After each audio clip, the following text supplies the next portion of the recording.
The regular meeting of the Board of Education, January 27th, 2015, 7 o'clock p.m. Kathy, would you please call the roll? Blakely. Yes. Jasper. Here. Impastato. Here. Lodge. Here. Stoops. Here. Hodge. Here. Kimmel. Here. Mrs. Impastato, would you lead us in the pledge, please? I pledge allegiance to the flag of the United States of America and to the republic for which it stands, one nation, under God, indivisible, with liberty and justice for all. And Dr. Hitchens, are there any changes or items to be added or removed from tonight's agenda? They're not. All right, then I would entertain a motion to approve the agenda. So moved. Second. Moved by Stoops, second by Blakely. All in favor? Aye. All right, moving ahead, we would like to take some time for celebrating successes tonight. The first thing we'd like to talk about is the Batavia Access Toy Drive of 2014. Sorry that I didn't have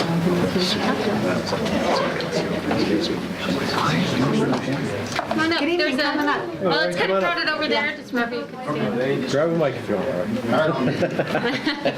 Well, good evening, everybody, and I'm Roy Bailey. I don't think everybody knows me as Roy Bailey, but more people know me as Mildred Bailey's son. I think everybody knew my mother. My mother started this toy drive about 38 years ago here in Batavia. She started with 6 children.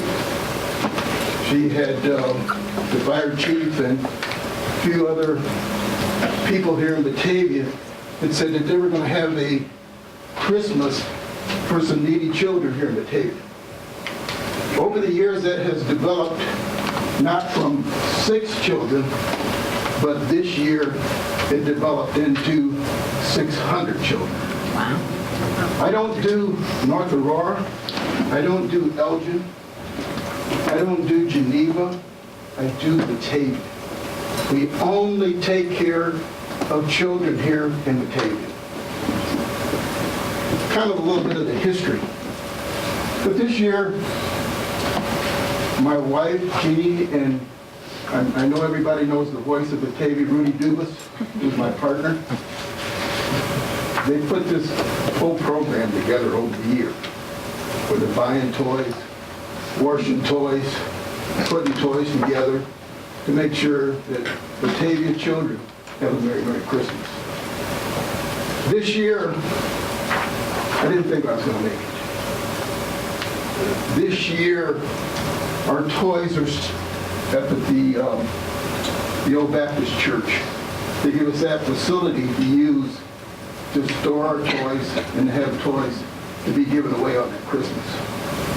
We had a little catastrophe this year at the church where the roof leaked. And it leaked on almost 20 to 30% of our toys. We lost them to mold.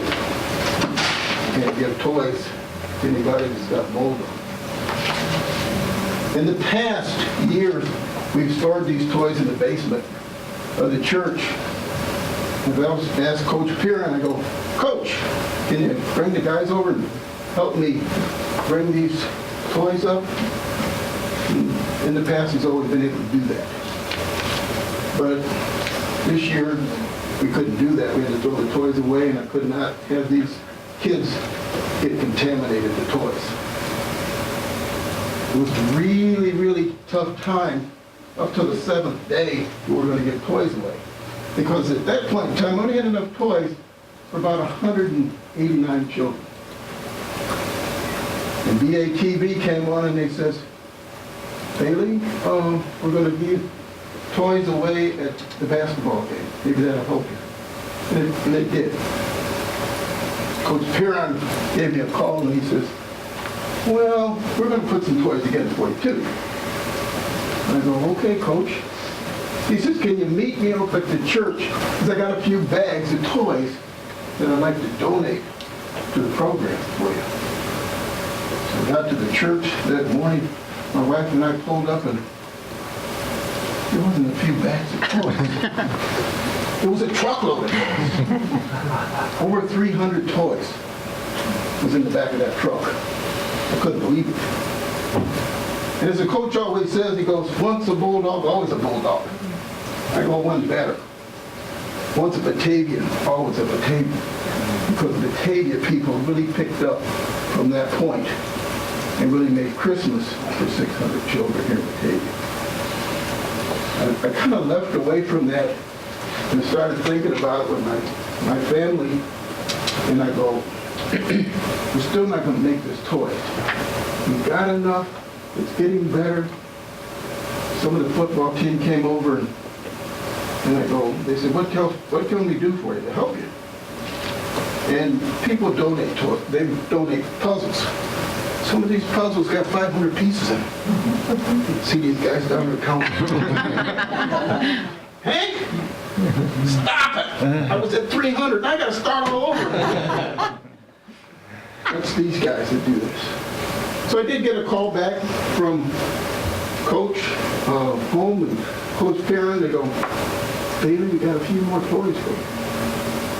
Okay, what's this going to be? Another 300 toys showed up. I had 3 rooms of toys that every child in Batavia had taken care of. Not because of me. It was because I went to school, got together, and made it happen. But it's not only the football team and the baseball team that made this happen. It was all the schools, or most of the schools here in Batavia, started gathering toys. We put boxes out in all of the schools, and we talk about the kids probably not doing everything the right way and helping people. But from the little child to these guys sitting here, made Christmas for 600 children here at Batavia. Again, Batavia. Once a Batavian, always a Batavian. Once a bulldog, always a bulldog. I'm going to do something crazy here tonight.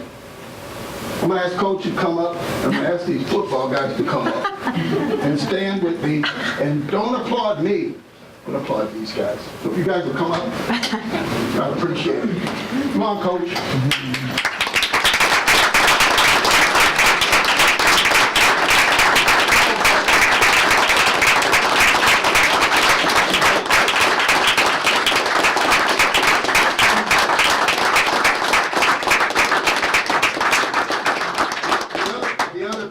Not here was Coach Holmes. I mean, he was very instrumental in this too. So, but again, the help of these guys and the help of Coach Holmes and his family, my son and his family, and this is my wife. I think she's starting to bake Christmas cookies for me now because during Christmas holidays. So again, thank you, community, and thanks school. Thanks to school board.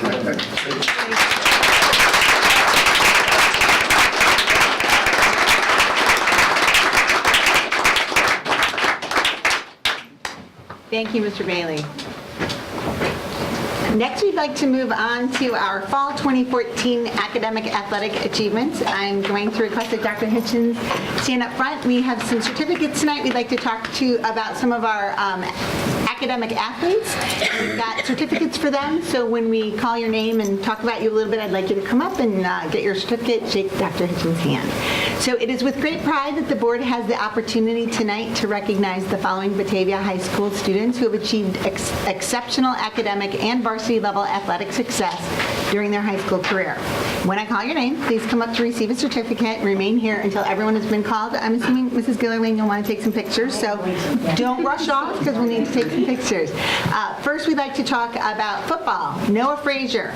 Got a lot to say about Noah. So for the last 3 years, Noah has earned the Illinois High School Football Coaches Association, the IHSFCA Academic All-State 7A Award, and was named All-Conference in both football and wrestling during his junior and senior years. Noah is also one of 3 2014 National Football Foundation Scholar Athlete Award recipients in the Chicago area.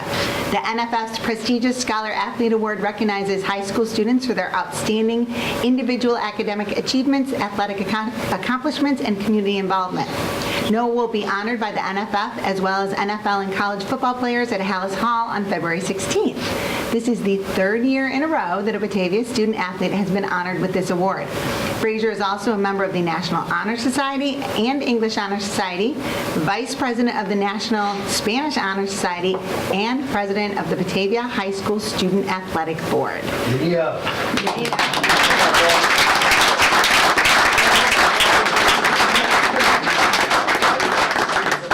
We also have 5 more football players who've also earned the IHSFCA Academic All-State 7A Award. And to qualify for this honor, you must be a member of a varsity team, be selected as a first-team all-conference player, and have a current cumulative GPA of 3.5 or better.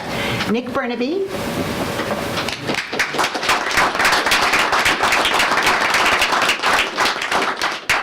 Brett Bowman,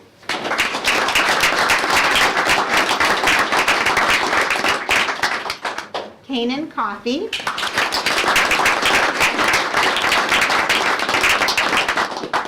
Zach Garrett,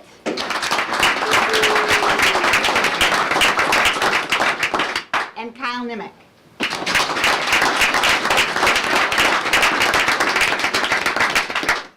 The following fall athletes are members of the National Honor Society. Qualification for membership is based on the 4 pillars of National Honor Society: character, scholarship, leadership, and service.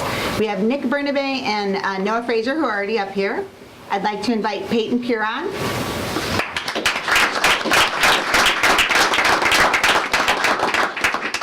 Keaton Dries,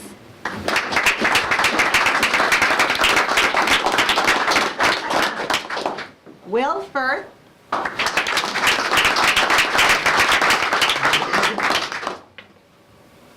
oh, is he not? I'm sorry. I can't see.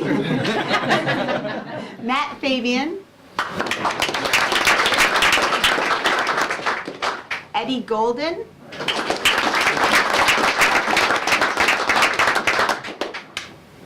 Joey Gross,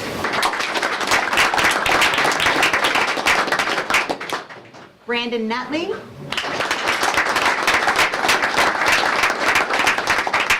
and with a little extra pride, I'd like to call Jake Furkhog, our student rep, to the board. He's also a National Honor Society member.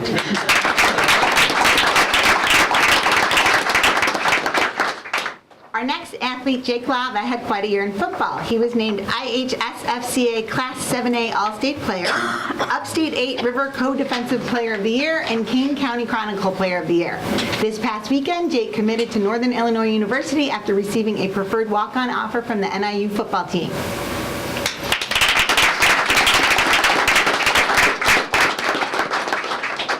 And we have a soccer player tonight. We have Nick Konopaki. He is a 4.0 plus high honor roll student, a member of the National Spanish Honor Society, and a varsity soccer player. Was recently named to the Chicago Fire All-Academic Team as an honorable mention, and is an Illinois High School Soccer Coaches Association All-State Selection. In both his junior and senior year, Nick was all-conference, and this school year he made the Kane County All-Area First Team and won the Bulldog Award. The Bulldog Award is given out by all BHS athletic programs and is voted on by his team. This person pushes others to be a better player and is a rock of the team.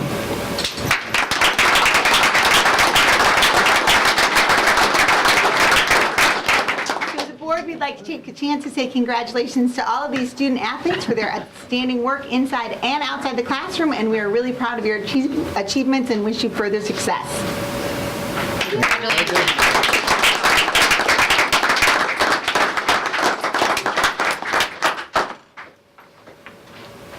Pose for pictures.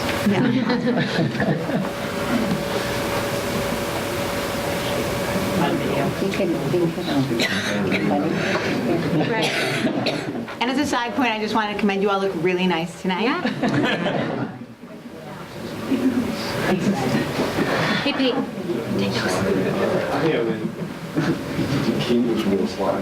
Thanks, guys. Good job, you guys. Thank you, guys.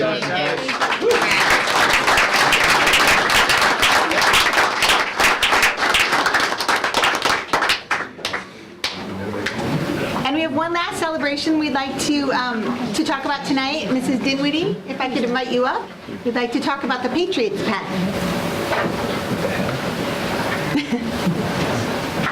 She's there behind the football. my event here tonight. I'll pass this around so you guys can see it. I gave one to Kathy already. The 19th District Patriots Pen Awards were given out on Sunday. And Batavia, well, I'll just read it. On Sunday, January 25th, Batavia VFW Post 1197 and its Ladies Auxiliary, along with the 19th District of the VFW, hosted a pizza party to congratulate the 2014-2015 Patriots Pen winners.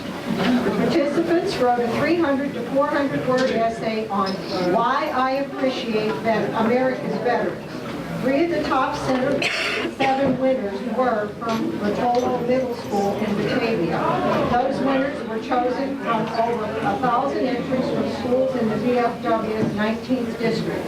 The first place winner, Anna Gittel, will go on to the state judging, and if she's successful there, she will move up to the national level.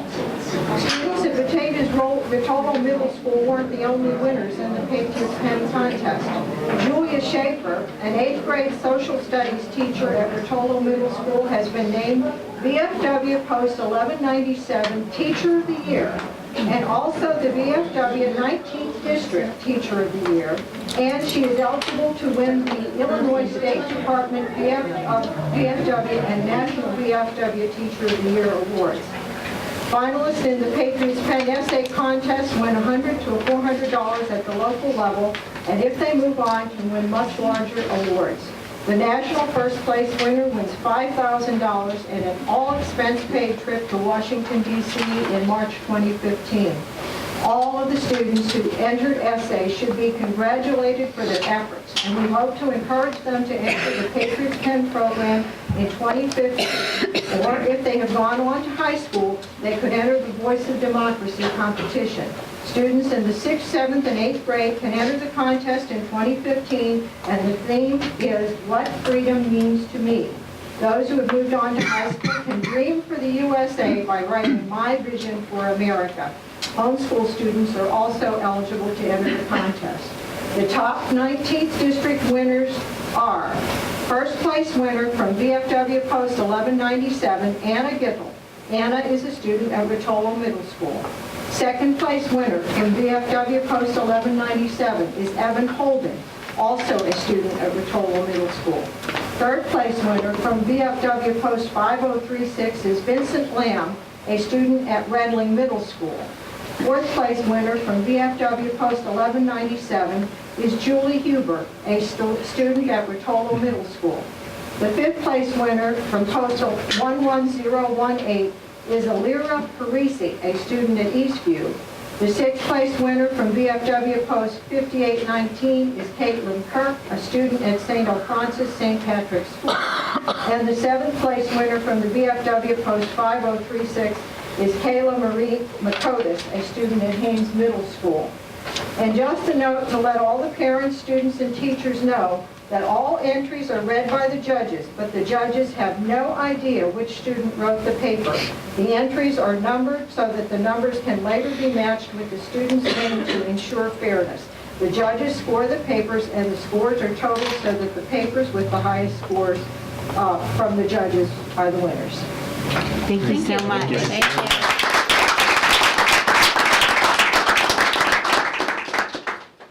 Next, we'd like to move on to the section of our agenda for public comments. If anyone wishes to address the board this evening under public comments, please see our recording secretary, Kathy Scafidi. She'll give you a pink form that has our board policy for addressing the board. Please put your full name and address on the form, as we are required by state law to keep a detailed set of minutes for our meetings. If you would prefer to provide comments for the entire board in written form, there's a blue form that Kathy can give you. When you address the Board of Education or Administration will not enter into dialogue on any issue. Doesn't mean we don't take your issues seriously. If you have unanswered questions, a board member or an administrator will get back to you regarding your matter at a later date. If you have any props or visual aids you'd like to use, please have those reviewed by Dr. Hitchens, our board-elected secretary, prior to your presentation. And we ask that everyone that addresses the board to please come to the microphone and the chair so that we can hear you. And Kathy, do I have all the pink sheets? All right, then I would like to invite Sylvia Keppel to the table.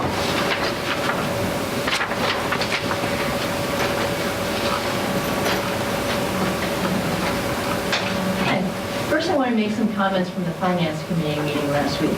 I was waiting for somebody to notice and bring it up and to see if anybody did make any comments beforehand, but no one brought it up. Where did on the capital projects list, where did the new maintenance building go? I would think since you spent to make it move-in ready, it's going to spend over $400,000. It's going to cost another $1 million+ to get it to where you want it to be. That it certainly would merit its own place on the capital projects list, and I didn't see it there.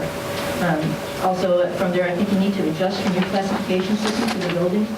The 11% rating on the high school because of the athletic field, when it's really 1% on the building itself, it raises eyebrows.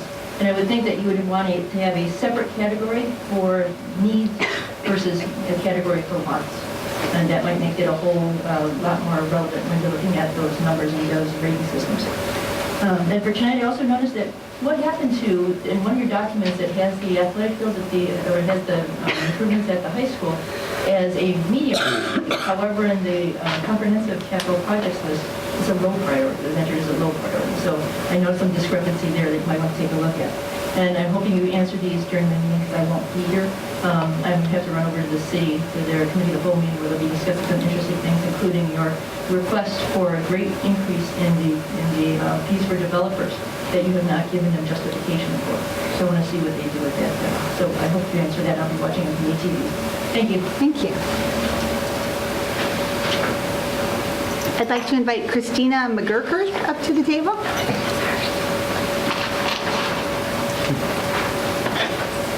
It's a bad last name, it's Major I wasn't even close. No worries. So I'll be brief and please pardon my reading, but consider firm eye contact with everyone, please. And as you may have noticed, I started attending board meetings towards the beginning of last school year as I wanted to better understand the issues the district faces and how the board was making decisions. In that time, I have observed a wide variety of issues come up and seen a large number of speakers address the board. I'm sad to say that I have only ever seen one person say thank you, so I thought I would take a minute to do so. Thank you guys all very much for all the time and energy you spend serving our community. You have a really difficult position where you make decisions that affect people's money and their children, two issues which bring out really strong opinions and emotions and on which you will never be able to get total agreement. Even if I haven't entirely agreed with the decision the board has made, I have always recognized and greatly appreciated the tremendous amount of time you spend reviewing information and soliciting opinions in order to make decisions that you feel best serve all of the students of Batavia. I also greatly appreciate that you consider both the short and long-term consequences of your decisions. So thank you again, and please also thank your families, employers, and all the other commitments that you likely skip out on repeatedly to focus on our school district. Thank you. Thank you. Thank you.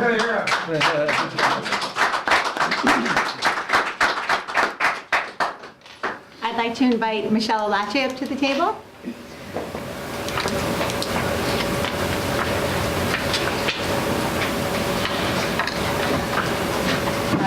I would like to address the board regarding policy 740, the non-public school students, including parochial and homeschooled students. The issue was brought before the policy committee last week for review, especially in light of our membership in IESA, the Illinois Elementary School Association, or the elementary version of IHSA. Several issues from the ensuing discussion stood out. First and foremost, Kathy Drumla asked questions about how changing this policy affects our children, meaning those educated in the BPS school system. Philosophically, all children living within district boundaries have a right to education, so speaking about our children versus those educated in parochial schools or home educated isn't right. I would encourage the board to keep all children within the district in mind when making any decisions. The bylaws of IESA allow for homeschoolers to participate if they are in full compliance with their requirements, which include that the school district must monitor the academic performance of the homeschooled student. That is requiring public school oversight of private schools, which is not provided for in Illinois law. One major argument made for the redevelopment of the athletic fields at the high school was that sports benefits the students in their academics. This is true for homeschooled individuals as well. Why not allow students whose parents pay the same amount of taxes and don't use many of the district's resources to participate in sports and extracurricular activities without restrictions placed on them by any organization who only offers postseason competitions? The question was also raised as to how many neighboring public schools participate in IESA. The reply was not many. Geneva, St. Charles, North Aurora, and Aurora do not. I encourage the board to review this policy and carefully decide whether participation in IESA is truly beneficial to all children in the district. Please don't lock out homeschoolers and parochial school children from the activities that every child has a right to participate in. Thank you.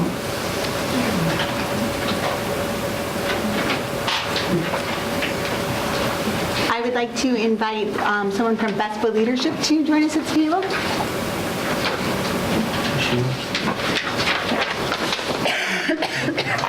Good evening.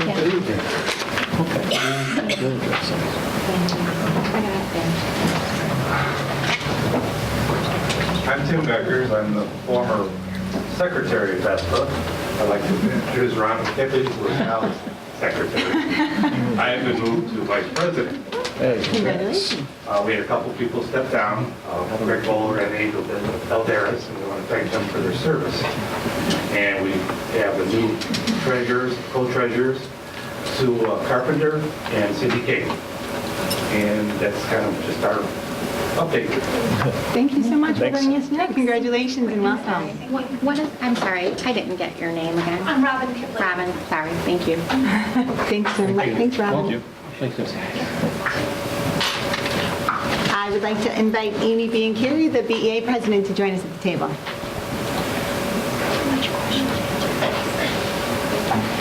Back in the corner. Hey, Amy. Good evening.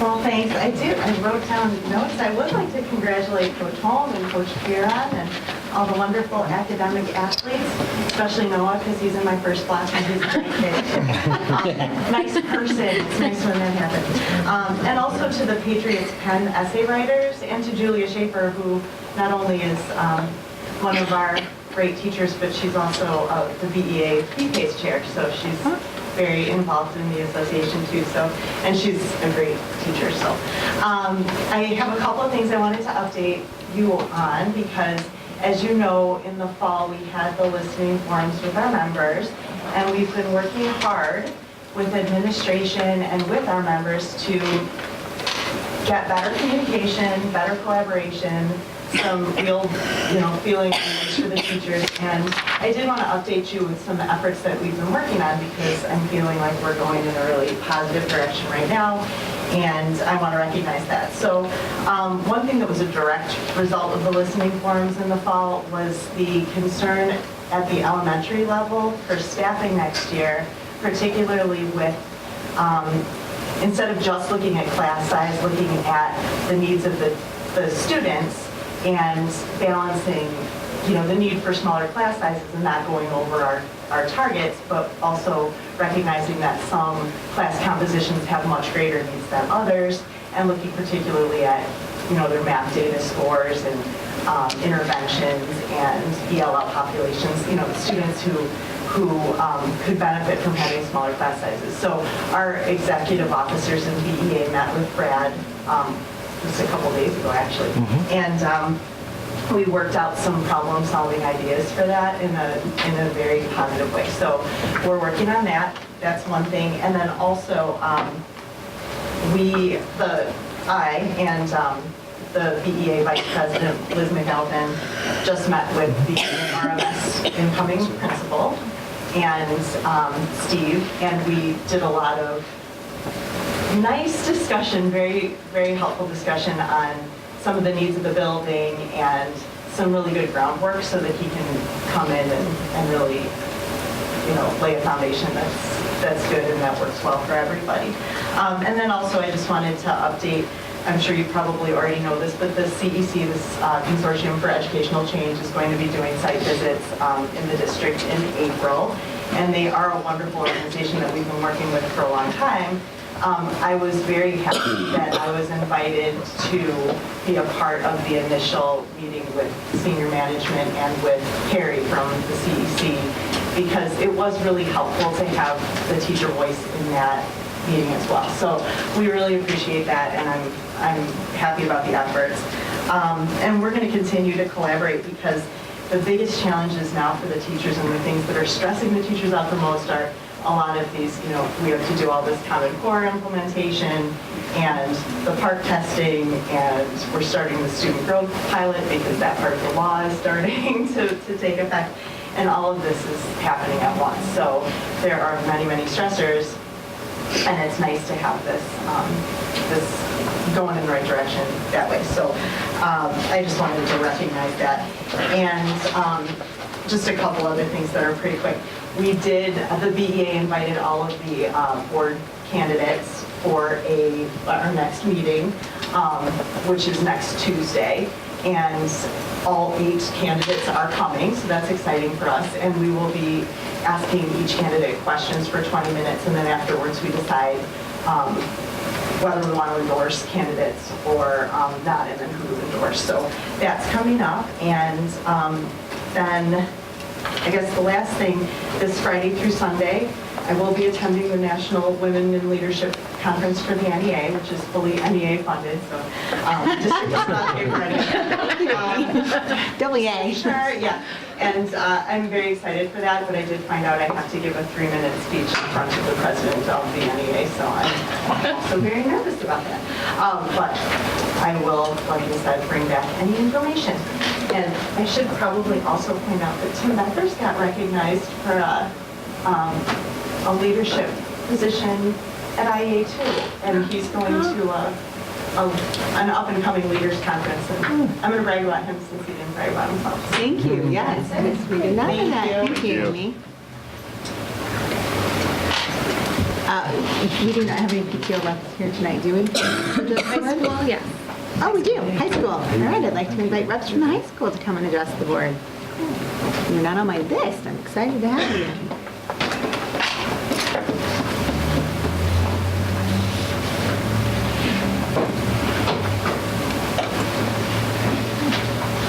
I'm Gina. Gina McHaley. And Gina is also a paraprofessional at Burwood as well as a BHS parent. So she serves 2 roles here. So at the high school, we have something a little bit different than PTO. It's called TAP, which I think half of you have served on over the years. I'm very excited. So we wanted to just update you on kind of our work and what our mission is, and answer any questions you might have. So next slide. Thank you. So this is our official mission, and really our mission is to give information and get feedback from parents on any of the issues that we are dealing with at the high school, whether it be curriculum or changes in schedule or kind of you name it. We're trying to engage our parents and get feedback, and also provide some information and insight into some of the decisions and changes that happen every year. Okay, next slide. These are just some of the areas of service that CAC helps out at the high school. We represent the high school at the Batavia Inter-School Council meetings, which I'm the one who does that. We organize staff appreciation events, welcome the incoming freshmen, which I did with Mrs. Bligley, selling class t-shirts and helping people find their way around. We help package honor roll breakfast, package snacks for the ACT, and probably our biggest thing is supporting the post-prom activities. Post-prom, for anyone that doesn't know, is an activity we provide that these wonderful parents provide an opportunity for our students after prom that is safe and is supported by many organizations, but also CAC obviously is a big Yeah, we have to solicit lots of raffle prizes and food and activities for the kids to do. Oh, yes, we do. And stay up till 3 o'clock in the morning supervising it. And we already have Gina's name down. So we do have monthly meetings, and every meeting we have a feedback topic and an information topic. And a couple of examples of feedback topics would be, I would be reaching out to the parents and saying, how can we improve our transition from 8th grade to 9th grade for our students? Or, we had a, last month there was a citizens advisory conversation with the board. But prior to that, that was part of the feedback we got from those parents is about soft skills, and we used that to help us prepare for that event. And then information topics, so big things that are happening. So for example, Tony came last year and talked a lot about one-to-one and Chromebooks to help provide answers to many of the frequently asked questions, but also to kind of give that background on why we were going one-to-one. And then finally, some scheduling changes. For example, Bulldog Hour is a new change to high school this year, so along the way we've provided information and gotten feedback about scheduling changes. And I would just add about the soft skills, if you weren't sure what that meant. Like Brad came to one of our meetings and kind of solicited what kind of classes, electives that we thought were kind of holes in the high school and we thought would be good for, students to be able to experience before going to college. So, I encourage as many parents to come to the meetings as possible because you get a lot of one-on-one time with Joanne and find out a lot of information that it kind of doesn't get leaked out with, with the, the message that she sends out every Tuesday. So very informative. Thank you. Thank you. Thank you. Thank you very much. Thank you. Appreciate your work. We're adjourned. Now I'd like to invite student ambassador comments. Okay, we had the Patriot Pen Youth Essay Contest down to talk about, but since she pretty much covered it, we're just going to say that. Good job with that. And then we had Rock the Runway at the high school at the BFAC, and that was really cool. There were a lot of pictures on the Twitter site, and a lot of the dresses were really cool. I know I saw a bunch of my friends made them. They're really cool dresses made out of exotic things. And then the AP Honors Night is Thursday, February 10th. And we have a Kane County educator at Batavia High School who's a PE teacher, Katie Keller, and she was the Kane County Educator of the Year. So, Nominated. But I like your positive attitude. It's pretty in the future. I hope she won. Yeah. And then the wrestling We got to see competition. I know he's going to talk about it more, but I just wanted to say that me and a bunch of my friends went, and it was really cool, and I was happy that so many people went to support the wrestling team. There were hundreds of people there, and it was crazy, and they had the lights going, and it was cool. We appreciated it as well. It's definitely different than our normal 6 to 10 dedicated fans. Before I go into that, I wanted to mention a different type of teacher at Batavia High School, just in recognition. He's not necessarily a teacher per se, but he does do some teaching, and that's our head custodian, Paul Maher. And not only is he head custodian, but each and every day for 30 to 45 minutes, he works with 2 special needs students in something called the Vocational Transitions Program. And each and every day he teaches them, what he does, and, guides them throughout the school on, what the head custodian does throughout the day. And it's not something that he's required to do. It's not something that, he was made to, it's not his job, right? But he instead reaches out and volunteers for these kids, and I just wanted to make sure that they're thinking. Another note, sophomore year, gave him my jersey for staff appreciation week for football, and he returned it with Snickers. So as a kid coming up, I'll hit wrestling last. With its defeat of Geneva on the stage, we did become conference champions this year. First time in a while, 50 years, so we're pretty excited. And I wanted to mention a very special member of that team, and that is Noah Frazier. Not only has he won football awards, but what they didn't mention as well, last week at our conference tournament, he won the Sportsmanship Award as well. It's the second year in a row Batavia Wrestler has won it, and he did, he's done an incredible job. He's the captain of our team as well, and I just wanted to give him a good work. Thank you. Very awesome. Thanks, Very guys. awesome. Thank you. And it was especially fun to watch the wrestling meet and actually get to see you, Jake, because And he won. I know. Yeah, all right. Yes. You're one of the few I can say, I know him. So we appreciate that. I think you did the Muhammad Ali. It was against Frazier. The rope it up, where you started off very slow and like you're going to give up, and then all of a sudden you came on strong, and it was really nice to see. So. Muhammad Ali is. You're talking bad about me again. And I like that. You know what, because I know you guys don't stay, but thank you for mentioning Mr. Maher, because I Yes. know that Ms. Stremmel and I have worked closely with him, and he's just always He's amazing. available in a second. So thank you. That was really nice of you. Thank you guys so much. Good job. Thanks. All right, item 5 is our consent agenda. The consent agenda is a method of streamlining our meetings by taking one vote on a number of routine personnel and business items. Each of the items is detailed in the agenda and has been appropriately posted in the board packet. Are there any items on the consent agenda for removal or clarification? No, then I would like to invite Mr. Pierce to please read the consent agenda. Absolutely. 5.1 through 5.6 is the approval of the minutes from several different board meetings. December 16th, January 8th, January 13th, January 21st, and January 22nd. 5.7 is the approval of the personnel report. 5.8 is the approval of payroll and invoice journal summary report. 5.9 is the monthly treasurer's reports. 5.10 are the donations. We had two different $1,500 donations to Storm School for the outdoor classroom, one from Adobe and one from the Wolf family, so that was very generous.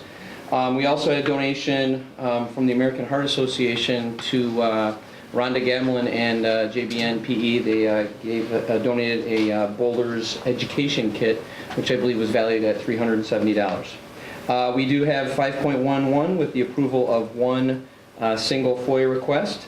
5.12 is the destruction of the closed session recordings from July 23rd, 2013. 5.13 is the approval of the postage machine leases. There's one here at RJAC and one over at Batavia High School, and that takes us to 5.14, the approval of the entire consent agenda. Does anyone have any questions about anything on the consent agenda? The one that, just want to double check, the one that I had, the minutes on the 5.1, that was all corrected? Yes, sir. 7.2, I think I saw it, I just wanted to double check. It was. All right, thank you. And then, just a clarification on the postage machine lease. That's for 5 years, correct? Correct. And is that normally the time span? Yes. Okay. All right, thank you. Anything else? All right, then do I have a motion to approve the consent agenda as presented? Second. Moved by Locke, second by Blakely. Kathy, could you please call the roll? Blakely. Yes. Gephardt. Yes. Incastrato. Yes. Bach. Yes. Stutes. Yes. Hodge. Yes. Dremmel. Yes, the consent agenda is approved. Next, we'd like to move on to items for discussion or information. There will be no votes taken on these items. The first item on our list is the capital improvement plan, and I'd like to invite Mr. Pat Brown, who looks very dapper this evening, to come to the table. Thank you very much. Good evening, everybody. Hey, Pat.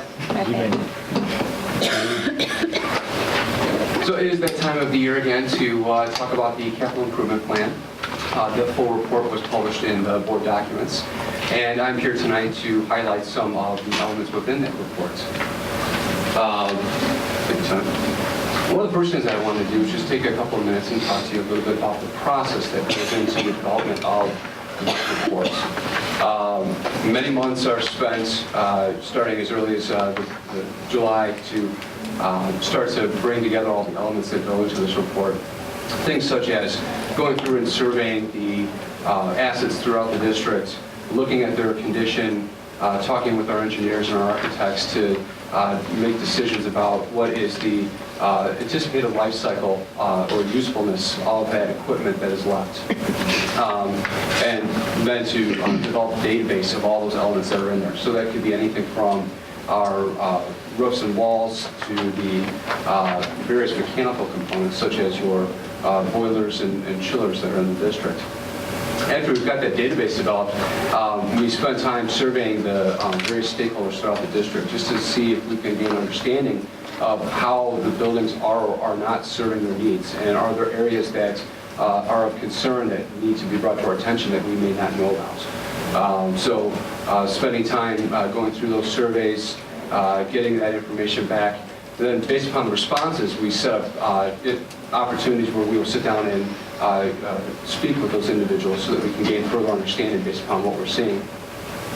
We also take time during this process to eventually sit down with each of the building principals and the maintenance staff and talk about the specific priorities and how the elements within that database have been prioritized, and make sure that we are appropriately identifying what they believe is needed in their buildings to continue the educational outcomes for their programs in the building. And then we bring it back to some committee work. Some of those committees include working with the Buildings and Grounds leadership team, where we will sit down and we will put our eye against this database and see what our thoughts are, and then eventually to a capital improvement committee that reviews finally the recommendations that are going into this report that is before you tonight. On the next slide, please. So the first piece, and this is something that we have done over the last few years, is just to give the broad overview. What are the identified needs at each of the buildings?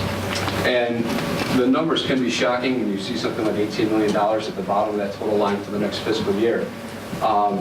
This is not a prioritized list. This is just identifying all the things that have been identified as either a project for improvement or a capital need because the equipment is at the end of useful life.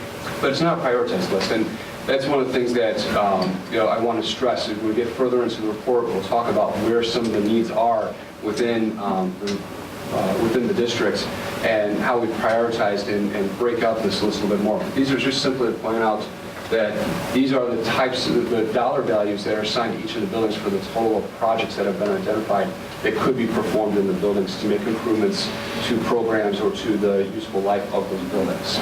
Can I just stop you right here because you know we love to interrupt your flow. So for example, just for clarification, because I know this gets confusing for me every time I see it. So I know the Batavia High School 2015-16 section has the athletic field improvements that we've talked about. Why would those necessarily show up in 15-16 when we have other things that are showing up in 2018-19 and 2020-21?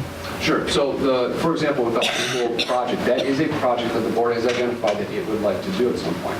So it is here and now. If we had the funds available, there were no issues. I think we move forward with performing all of the items that have been identified in that fiscal year. When we look out at further years, let's say, for example, the 18-19 school year, that is most likely a value of an item that is there because, according to life cycle modeling, that equipment is anticipated to wear out at that point.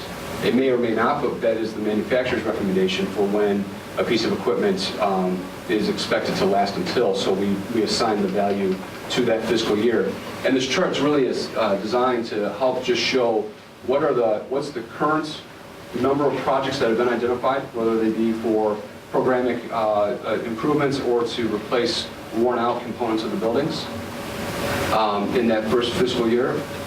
Or it also then shows these are the values of work that are trickling our way as the years come. So as capital, as assets begin to wear out, I just want to have awareness that there are other things that continue to flow towards us as the years pass by, and this tries to give some snapshot of what that might look like.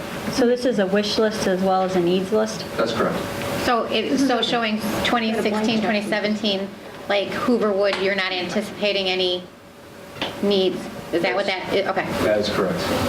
And when you look out then, you can see in Hooverwood, there is in the 2023 years, you start to see some significant dollars out there with projects that are identified. And if you think about the age of that particular building, for example, that is a relatively new building in the whole scheme of things. It was built in 2001.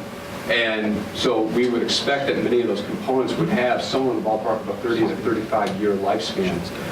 And that's when you first start to see that some of the components are actually anticipated that they would wear out is in those later years. So any of the dollar amounts that are in the 2015-16, if they don't get done, you're just going to move them over to the 16-17 on top of that, but that 16-17 is not going to move to the next year. That's correct. Okay. Unless we don't do those projects. Right. I'm just trying to get a... Again, like Pat said, this whole list of projects is, we've seen in the past the ones that are very high priority items. It's life safety or, since we've done that analysis, which I don't want to steal your thunder there, but those are very high priority items, all the way down to low priority items. So they're just there to make it known and obvious to everybody. That's what's there. It's not saying that we're going to spend $14 million next year, but those need to be brought. They're on the front burner. And that plan was approved. Right. So, Well, and also to be the work is known, out there. like the field improvement site work that's on here, I mean, as things, little things get ticked off, that number goes down. But it, I mean, it includes everything from walkways and health, life, safety, like Greg was saying too, you know, the larger scope and plan of things, so that number could reduce as it goes over time as well. Is that shop the new one or the old one? So to talk specifically about the shop, the elements of the existing shop really get folded into the site plan of the high school, because the vision for that particular parcel of the property is to demolish that and turn it into a parking lot. So those numbers are encumbered there. We have current funding in this fiscal year for the remodel of the new shop, which we're actively pursuing.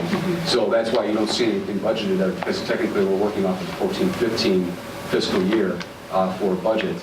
And then with a relatively new building, or newly remodeled building, I would not anticipate much in the way of capital need over the next few years, because we're addressing those issues now. So That is our new building there with all the zeros.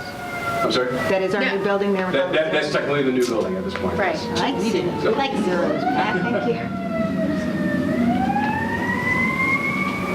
Someone at that city Right, you council can- meeting? So I guess the best way to look at this list is you have the first column is all of the items that have been identified as projects that either need to be pursued because they're at the end of useful life, or that it is new vision for different direction of how a program might be done in the future with within the schools. And then the following years kind of show what the potential liability is as components start to wear out and move closer to us. So you can kind of see like a trend, or you know, what that line might look like if, you know, for example, no funding was allocated towards capital projects this year. You would add another $3 million in deferred maintenance onto that $18 million that's noted below. I think it's hard for one document to illustrate every piece of this. Exactly. So thanks for clarifying that. So moving on to the next slide, this just shows the trend of what has been going on over the last few years. You can see that the trend has gone upward for a while there, while capital projects were not funded as heavily as they have in the last couple of years. And really you can see that it got to its peak just under $8 million in the 13-14 school year. And then in the 14-15 school year, yes, it does balloon up to over $18 million, but that it's really because a vision was set forth for the development of the high school site. And that's why we highlight that in two different colors to show what the capital needs are that were still being identified for within the building throughout the rest of the buildings, including the high school. You actually see a downward trend now in the capital projects for the other things that are necessary repairs, like roofs, boilers, chillers, things of that nature. So I think it shows, if you really want to talk about what this slide is showing, it's showing a positive trend that good things are being done to make sure that the buildings are serving the needs of the district. We're keeping those capital projects at a minimum and very responsive now with the types of funding that's been given so far to help keep up with the projects that are there. Moving on to the next slide. The slide after this talks about what the dollar values are for the different types of prioritized projects on this list.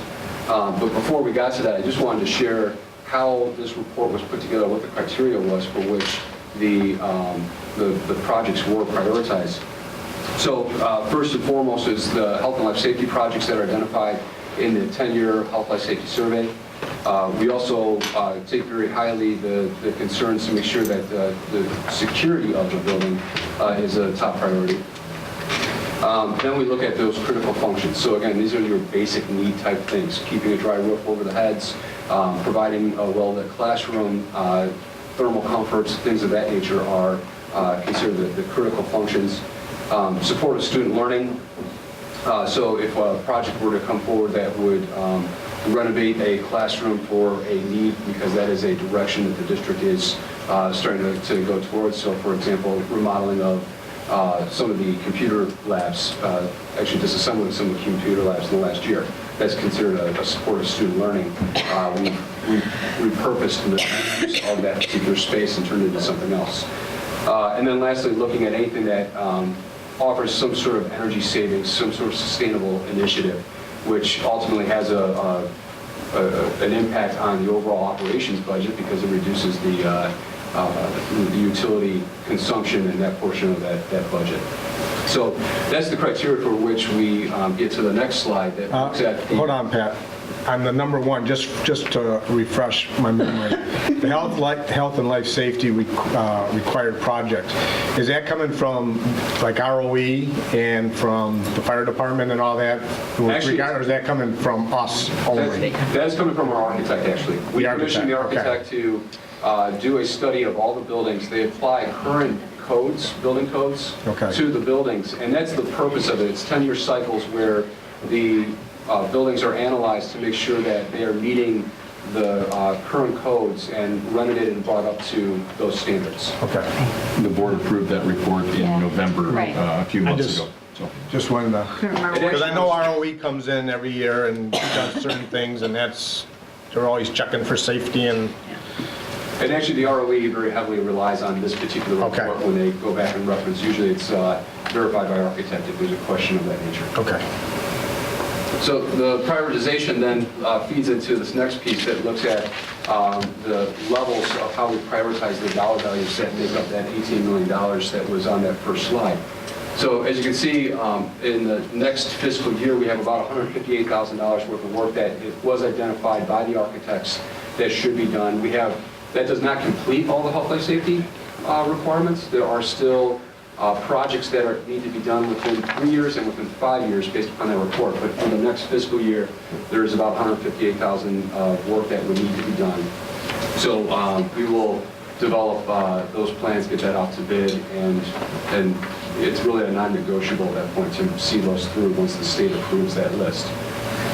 The high priority items are elements that, again, going back to that prioritization, we've identified work within the buildings that needs to be done or is recommended to be done because we are most likely unable to meet the needs of whatever that device might be. So whether it be a parking lot that's failing, being a roof that needs repair, or a piece of mechanical equipment, that dollar value there of about $3.8 million is work that we are saying is high in priority, and the loss of that particular element could be catastrophic to our operation. So we would be forced to figure out other things. You have then the medium level priority projects. A large amount of that is the high school site work that's been identified in that athletic plan. And then low level items. Mostly what you see in the low-level items are going to be things that are currently realized as the end of useful life cycle, but they are working excellent. In fact, there's kind of a mix between that and the medium, where there are pieces of equipment that are running well, but we want to start identifying the fact that they are nearing the end of useful life. So failure could come, but at the moment we don't see it. The maintenance reports that we have show that the equipment's running well, and we anticipate that we'll get more service life out of it for years to come. Can I ask you a question? Please. Okay, health, life, and safety, to me, is high, but they're separated, right? Okay. Yes. It's have to. Ultra high. Like Well, no, no I mean- choice, there's well, no choice, and then Right, there's high. okay. But I mean, it just, to me, high importance is, but I understand the importance of have to do it. But it's, right, yeah, have to, yeah.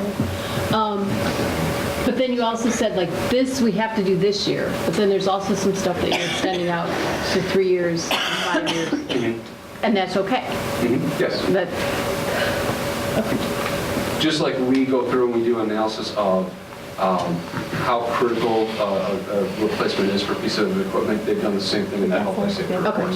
So, I mean, we have to do it, but we don't have to do it this year. And that's We actually have an to do it interesting by point. 5 years. So currently, on your prioritization list, and I know when we get to that point at another meeting, but Would you mark that as like a medium importance right now because we don't have to do it this year, we have to do it in 2 years, and then as the time frame comes, you move it up in priority? Is that how you handle that? It would be, yes. Okay, that makes sense. So it'll just Yeah. show up. Okay. But it's a 10-year report, so that's why. Right, They're that looking makes at some- sense. Yeah, I looking at understand. long-term. I just, you know, We just want to know the mechanism. But thank you, Sylvia. thank you. Sure. So one of the new pieces, in addition to having formalized the process and putting pen to paper to talk about what the actual process is in the development of the capital improvement plan, one of the other challenges that we tried to address within the plan was to come up with a matrix with which we could give a condition assessment of how the buildings are doing. Through research, we found that it's common practice, particularly among your private enterprise, to use the facility condition index. This is a key performance indicator that is used to quantify how a building is performing and what its health is. It gives you, currently for us, it'll give us two pieces of information. First, we will benchmark an individual building against the rest of the district. That will give us some idea of, are we placing our dollars in the right areas to make sure that we are keeping all buildings at a certain condition. And then we'll also use it to benchmark the building against itself over the years as we continue to collect data on this and report out. We talked about in the Finance Committee that there is, at your smaller elementary buildings, a sum of $500,000 against a building. So for example, Grace McLean, having a large parking lot job, that can have a significant swing on what that ratio might actually be. If you go to the next slide, please, Tony. Basically, the way that we arrive at the facility condition index, that ratio, is you take the current backlog of projects, so that total of $18 million, we look at that as each school, and we divide that by what is the building replacement cost. We worked with Lamp Incorporated, our general contractor, to identify what is a reasonable replacement cost value per square foot to arrive at what this number is in the report. $250 a square foot was the number that was arrived at. Market rate right now is anywhere from about $185 to about $230 a square foot. But that is to build on a site that is essentially green, so maybe a field, where we would also have the incurred cost of demolition and removal of whatever components are there in order to completely build and building new from the ground up. So in conversations, $250 a square foot seems to be the appropriate number to apply as the building replacement cost. And keep in mind that number seems high, given if you're applying it to any type of residential type of standard, but you're talking about wood studs and drywall versus full masonry walls and totally different composition of roofs and things of that nature. So these are far more complex, far more robust, that really have a much longer lifespan, anticipated life cycle. So that does drive your costs up quite a bit. Pat, this formula, is this all used above and beyond, like what health and life safety has brought as a priority? Like Sue had said, that's like major priority. So anything, is all of that figured after? Do you know what I'm saying? Like, so we take, basically what we're doing here is, and I think I probably answered your question in just a couple more slides. Okay, then more idea yeah, what keep this going. is used for. So Tony, if you could go to the next slide, please.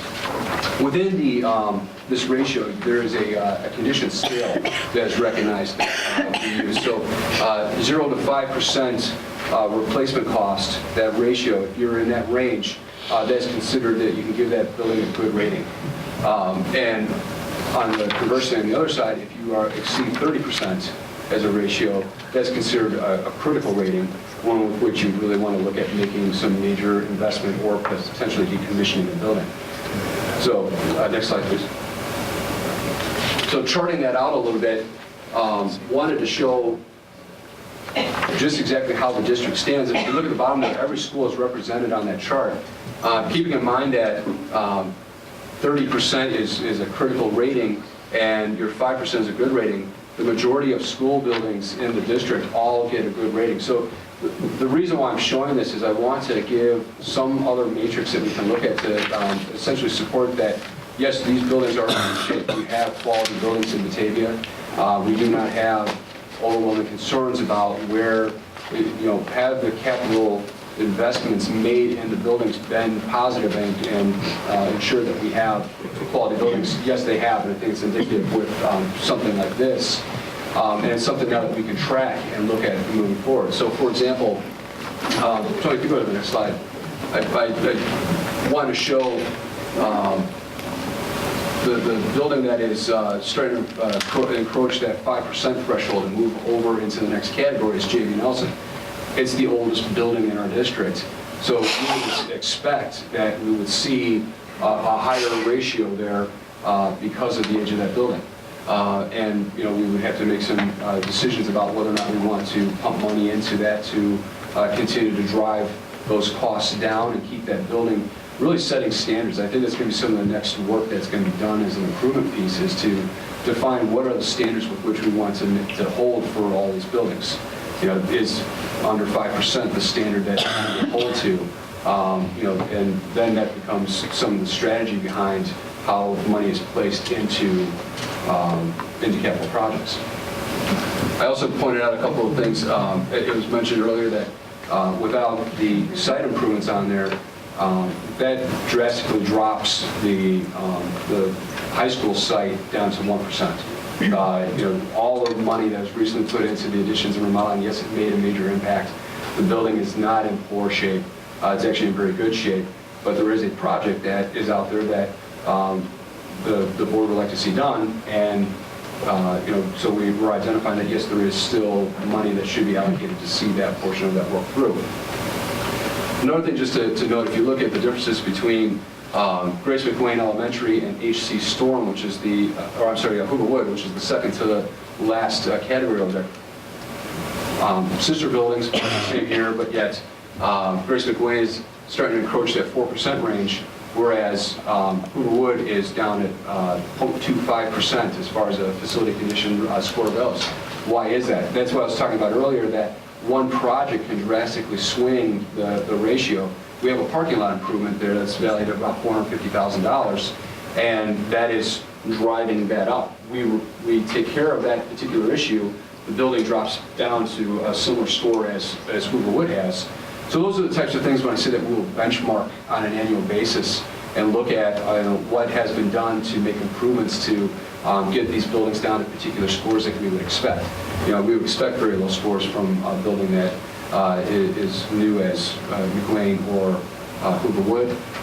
We would expect a score that's a little bit on the higher side from some of the older buildings like J.B. Nelson, which is 59 years old. So just a little bit about the facility condition index. Again, this is new. And it was just an attempt to be able to give a rating to these buildings and show that, what is the overall health of the buildings in a way other than talking about just strictly the numbers that are being presented there for high, medium, low prioritizations. You said this is new. I know this is new for us, this facility conditions index. Is this new industry-wide, or is this something that's been used before? Is this something our architect introduced? Actually, no. Where did this come from? I've been doing some reading through. Did you make it up? No. I only remember the acronym. I'm sorry. It's the APPA. I've done some reading and found some information about this through there. As I said before, it's more common in private industry from what I'm finding. Many of my facility peers are not using in other districts this type of score, although I'm hoping to introduce it more to them and have more conversations about it, because it'd be nice to have other benchmarks with other districts as well. That's what I was wondering, if we could compare with others. But certainly for some of your larger firms that might manage properties in the city and stuff like that, they'll use it to look at their portfolio specifically and see how our different buildings within our portfolio performing. So That's where where it came from. I like the idea of having something long-term to compare to. Well, and I think it seems like trends are going to be important because like you said, this year our snapshot might look like Grace McWayne is in a different situation than we repair the parking lot. You're estimating that that will be a good repair and it will last a long time. And then all of a sudden we'll have a trend of Grace McWayne being hopefully much lower than that. So I think it would be easy to also use this as a snapshot and only look at 1 year's data. And I think that's important. One question I did want to ask you about and I'd asked you a couple of questions, but I didn't think of this. The BCR, you said that was worked on, that number was arrived at with our architects, so I feel like that's a good number. And so then my question would be, how does that generally ever get altered? So I could imagine if building costs skyrocketed, then our BCR could change. Will you track how you came up with it? And so if there was a major change that showed some different trends, you'd be able to tell us the reason why this changed so dramatically is because commercial building costs have skyrocketed and that made... It'll absolutely be one of the pieces that on an annual basis we'll have to go back and have conversations and say, is the BCR, is it still at this range? So yeah, we will have to, and we can report on that as well if there's substantial changes that would make us, decide that yes, it's time to move or change it. Things to note on there too, it varies on what type of building you're wanting to replace with too. So, obviously if you're, actually I think even in the report, for example, this building, the administration center, has a much lower replacement number than any of the school buildings do because construction type is different. So if the direction was that, hey, we want to change the construction type, that would be another variable, not just the market rate changes, but if there was a different vision for how you want to build the buildings, that could also impact, because it assumes replacement with like kind of building. So, and as we talked about in the committee, the high school jumps out there with a number that's so big, but you've got to realize you've got 500,000 square feet there. Right. That's which is basically half of that huge footprint. And a lot of that is also brand new facilities, the BFAC and our field house. So you can kind of, you got to factor those in or take them out however you want. So the numbers can be a little, I don't want to say skewed, but yet, well, it's like anything. I think it's having a full understanding of what we're actually seeing here. Sure. The ongoing conversation about needs versus wants. I'd love someone to get consensus on exactly where that line is drawn. So I appreciate the fact that you put the number up there and say, if we took this out, this is what it would look like. Be aware that these numbers are in there, and then we can move forward making the best decisions and with the best knowledge we can have. I think it's a very good piece of information for us to have, and I appreciate you pulling this together so that we've got it. Yeah, Pat, I appreciate it. I think that, but I really like to, what a great job, that red line there. There's so many of our buildings that are below or just right at it, and that says a lot for the job that's being done in the district. So I think that's pretty awesome. Yeah, high school is there. Well, I know, but we know that that's, well, and I was going to say, there's a reason that's like that. and I'm going to pat a couple board members on the back because, especially Greg, has agitated regularly for we need to maintain our buildings, and this is exactly the result of that agitation. So thank you for agitating us, Greg. What was our average again throughout all the buildings? 4%. 4%. Is that taking into account the site work for the high school as well? Yes, I believe it is. Okay. Into it. That Hoover one is really all of them. The Grace McWayne project I know is one of the significant ones, of course, but it's nice to be able to see that, where we're setting a benchmark, we're going to be able to track trends. I know I use similar, BRC coding and, those types of things with some of the properties I own as well, and keeping a benchmark so forecasting out preventative maintenance, corrective maintenance, and replacive maintenance on certain things, it's just necessary to do. I'd be interested to see how we look at the beginning of the year when this comes out, and then see where we actually ended up as well, to have some comparative data on that. Not to create more work for you, but I know the next year will show, where we're at again. But it's going to show, I think, some good trending models for us, and following along the lines of a dip in our forecasted maintenance expenditures as well, so This is very useful for me as a visual learner. Because I have a bunch of spreadsheets with a bunch of numbers. This is very nice for me. I still like the spreadsheets, by the way. We want it all. I like any data. I think it'll be neat to kind of watch. Do you have an idea how we're going to pay for that? Yeah. Like those athletic things? Nope, I do not. That's our big problem. They should be. This plan is presented tonight as information. This is kind of a stop on the way of us having the board set some budget parameters for next year. We started with enrollment projections while Pat and his team were out collecting all of the data on updating this plan. So in about a week and a half, at a kind of a planning workshop with the board, we'll start to get an idea of how much resources the board wants to commit towards capital projects for next year, in addition to looking at staffing requirements for next year as well. Perfect. Any other questions for Pat? Nope. Thank you. Pat, thanks, Pat. Thank you. Pat, Mark, thank you. Okay, next Dr. Newkirk is going to share with us, how do I know how my child's school is doing? This is the second in a three-part series, and we have Dr. Karnick and Michelle Erickson joining me to talk about partners and achievement and really providing information to parents about how they can partner to know 3 basic questions. And they sound really basic, but they're really important questions that parents in the community are asking. And the first we talked about at a previous meeting, and that was, how do I know how my child is doing? And we talked about map testing and grades and the various methods that people use to gauge how their child is doing. This presentation will be about the second question, which is, how do I know how my school is doing? And we'll follow up next month with, how do I know how the district is doing? All of this work comes from our Systems of Reporting Committee.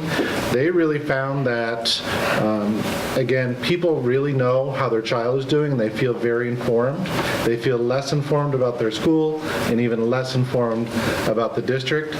It's kind of an oxymoron, but the least preferred method of learning about this information is from board meetings. But we're going to talk about it anyways. But then Sue has been working with us to put this out for our community in the Partners in Achievement series, and I think that that's been a great way to inform parents about these 3 important questions. So it comes from the work of a great group of teachers and in building level and central office administrators working on how do we better answer these 3 questions. So tonight we'll be talking about how do I know how my school is doing, and we're going to focus on 2 main pieces. The first piece will be around school improvement, and I'm going to talk a lot of process here so that the board and then the community know what our school improvement process is. To me, school improvement is the heart of what we do as schools. Our students are there, we're educating them to the best of our ability, and this is where we collectively say, here's where we want to go, and here's how we're going to do our work for this year. The second piece that Kelly and Michelle will talk about is a benchmarking process. And some of this is new for us, and some of it we've been doing for a while, but we'll talk about another way to know about how your child's school is doing is to look at some benchmarking. But first, we'll talk a little bit about the question, how do I know how my child's school is doing, by looking more closely at the school improvement plan. So if you look at the different levels within our organization, we really see the school as key to really what the district is doing. They really drive our district improvement processes. They influence what is going on in the classroom, which then influences the student.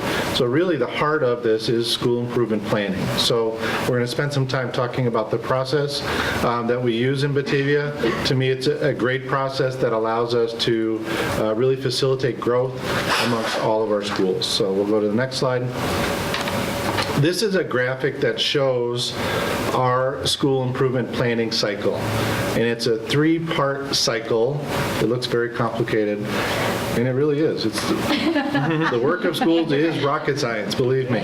So it's a three-part cycle. So it starts on the right-hand side. It actually starts in the spring, but that spring to fall is the first segment of our school improvement planning cycle. Some major events during that time of the cycle include we do a big data retreat for all school improvement teams where we look at our data, we set some of our goals, and the acronym GAN is Greatest Area of Needs. So the GAN is really targeted by the school improvement team, where we look at all of the data that we have about reading and mathematics and all of the subtests, and we say, when we look at our data, this is where we need to focus our efforts. We can't focus on everything, so what are we going to focus on? And that's that greatest area of need. Buildings and grade levels write SMART goals and then action plans around that greatest area of need for their building.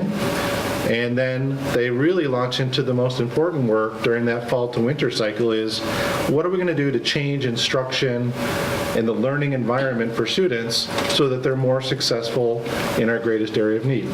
And to me, that's the heart of what teachers do, is they're looking at assessment data, but they're making changes to instruction, to how they're approaching things, to how they're teaching things, and that yields the results that they're looking for. We continue that into the winter to spring, where we're really, again, adjusting. And one of the nice parts about having 3 parts to our school improvement cycle is, once you set that goal, you're not locked in. It's not a collision course with that goal. We want buildings and encourage buildings to shift their goals as they see their data change. At the end of each of these cycles, we touch base. I know our whole senior management team and a lot of the directors and assistant directors visit each school SLT, school leadership team, to check in with them, to see how we can support them, and to know what's going on. So next week, a couple weeks, on February 11th and 12th, we will be visiting, because we're at that January, February mark, we will be visiting each of our schools to check in with school leadership teams to see how the work of school improvement is going. We spent 2 days doing this, and I think it's a lot of human resources to do that, but it's so important because this is the real work of our buildings. So that's a little synopsis of the process as we have it laid out. Within that process are embedded some key strategies that we're asking buildings to use. The first strategy comes from looking at our teacher evaluation data.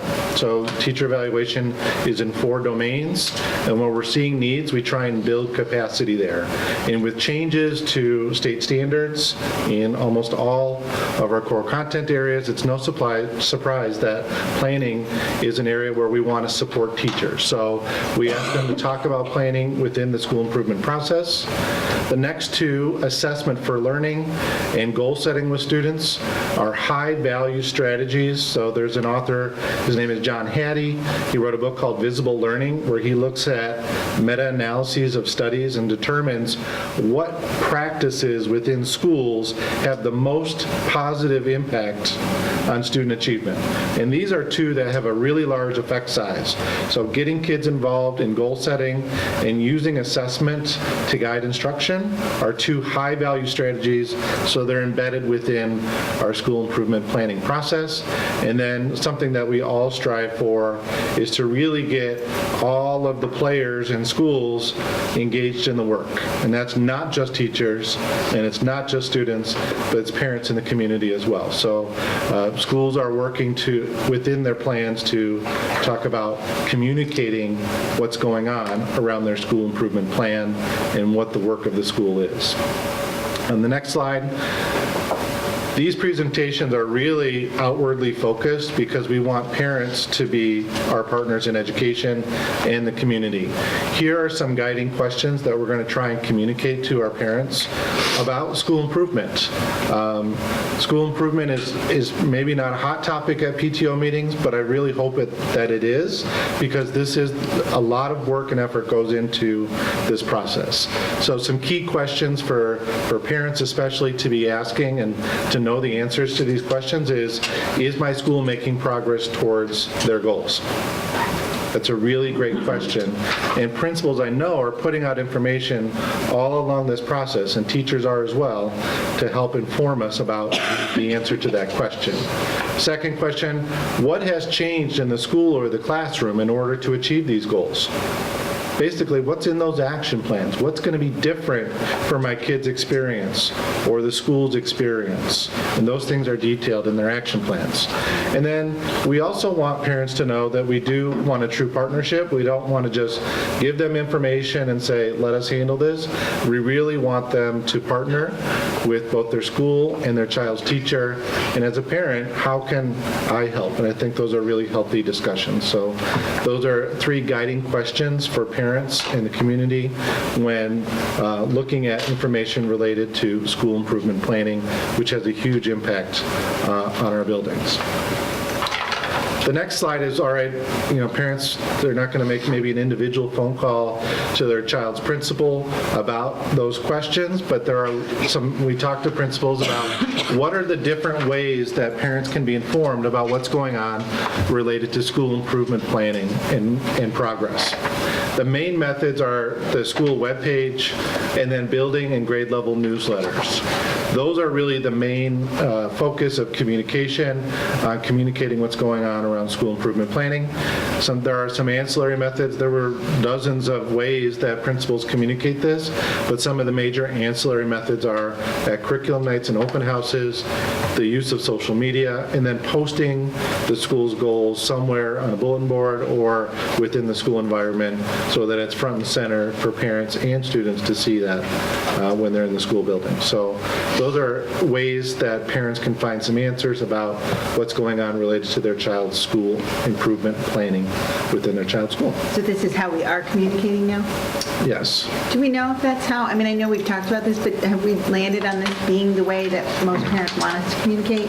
Yeah, really, there's a lot of desire. What we saw is a lot of desire is through electronic means is their preferred mode of communication. I thought so. Okay.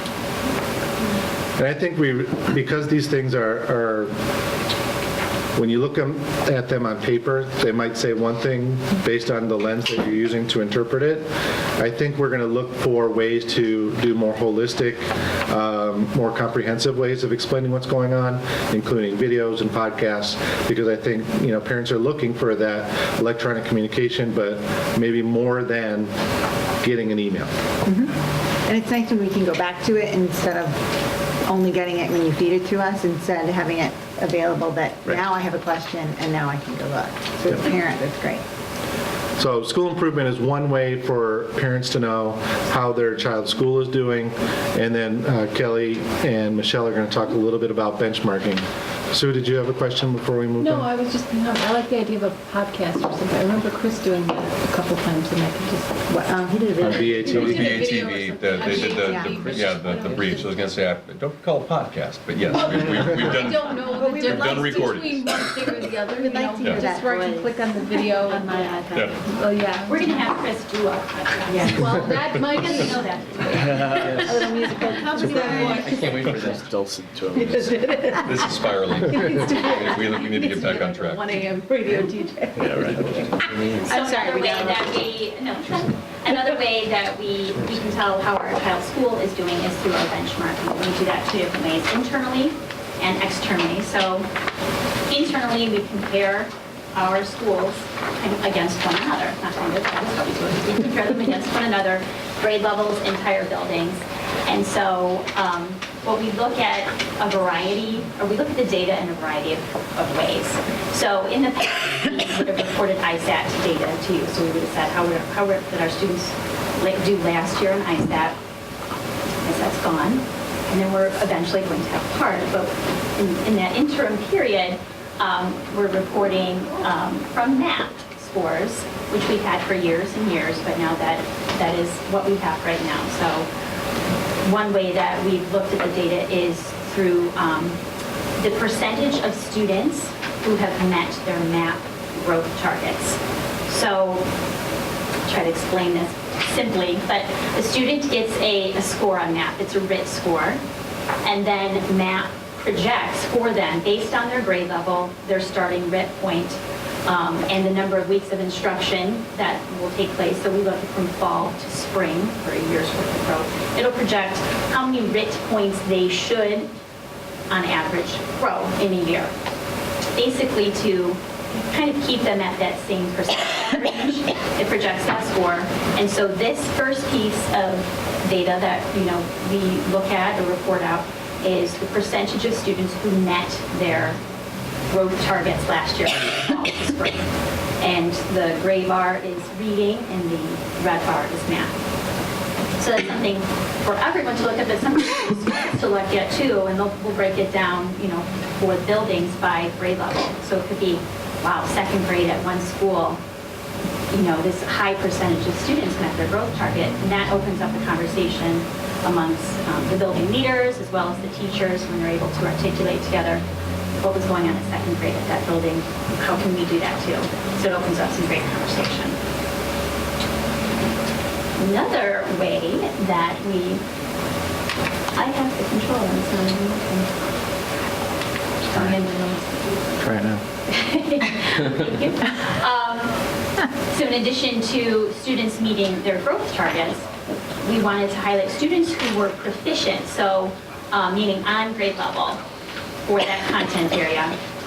Math that as the 50th percentile or above, but not just proficient, but continuing to grow as well. So we have some students who have some super high proficiencies, 90th percentile and above. We want to make sure that we're continuing to grow those students as well. So that's another way. So the proficient in growing, that's the percentage of those students in those buildings in reading and math from fall to spring last year who were proficient in growing. And growing is, we counted even if they grew 1 RIT point. Some students only really have 1 or 2 RIT points to grow. I mean, they're so high that we get that, we count that for them. One of the things I just want to jump in here, sorry Kelly, is this is the same data, but we're looking at that same data in a couple of different ways. Each yields a picture that is useful for improvement planning purposes. So the students meeting their growth targets is a great aspiration. We want kids to be growing. We want them to hit those targets. One thing that was not being captured was that proficiency.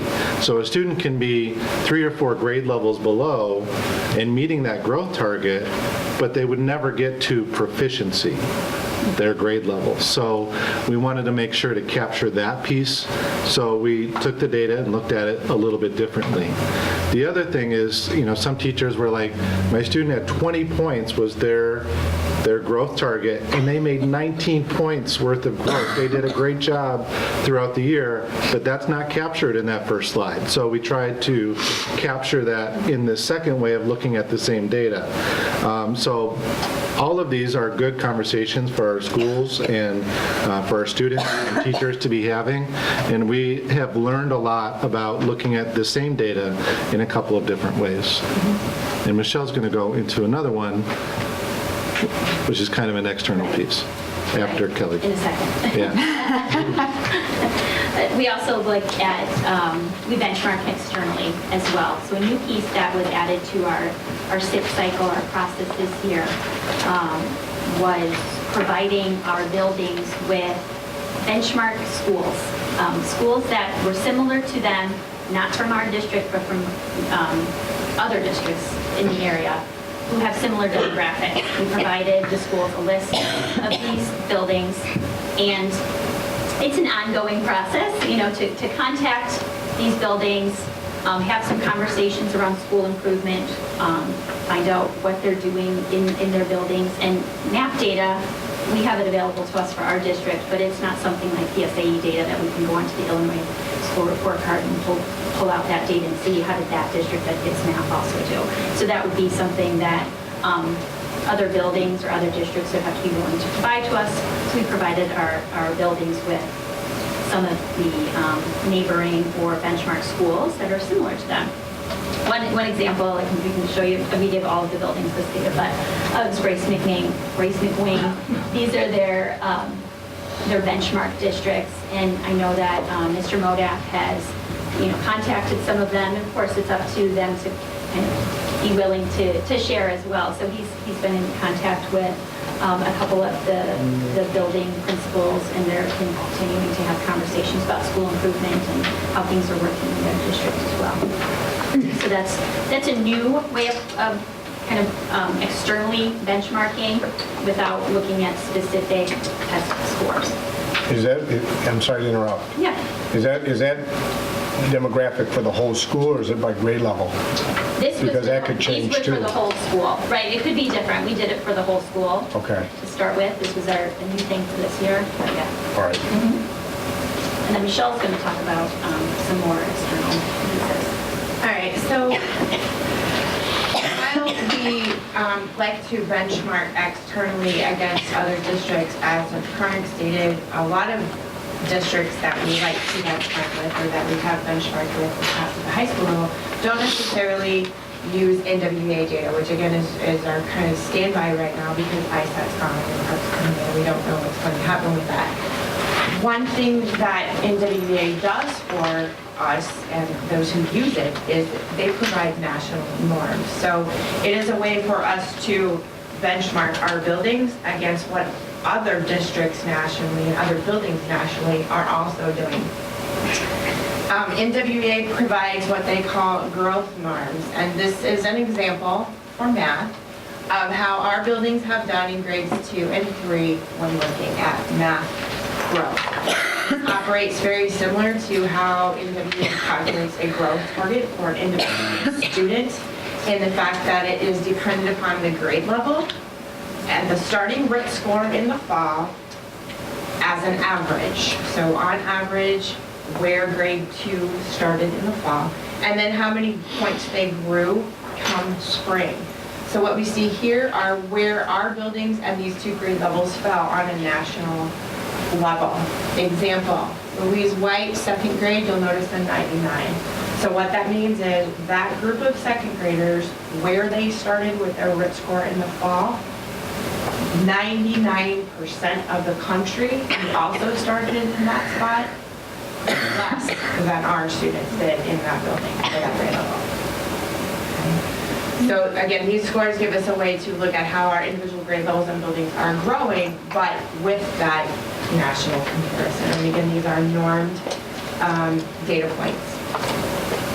The next slide then is the same thing for reading, and we give you a different snapshot for grades 1, 3, and 5. So some very similar items. And again, what you should notice is that while it is still map data, and it is map data for our district in the same year, it paints a very different picture than the two internal benchmarking methods that we use with the same data. So the meeting growth targets and the proficient and growing snapshots that Kelly discussed. And then finally, something that we have done for quite some time as far as external benchmarking is at the high school level, where we look at data provided to us on the Illinois report card site for PSAE scores for our juniors. We actually have done two different types of benchmarking in the past at this level.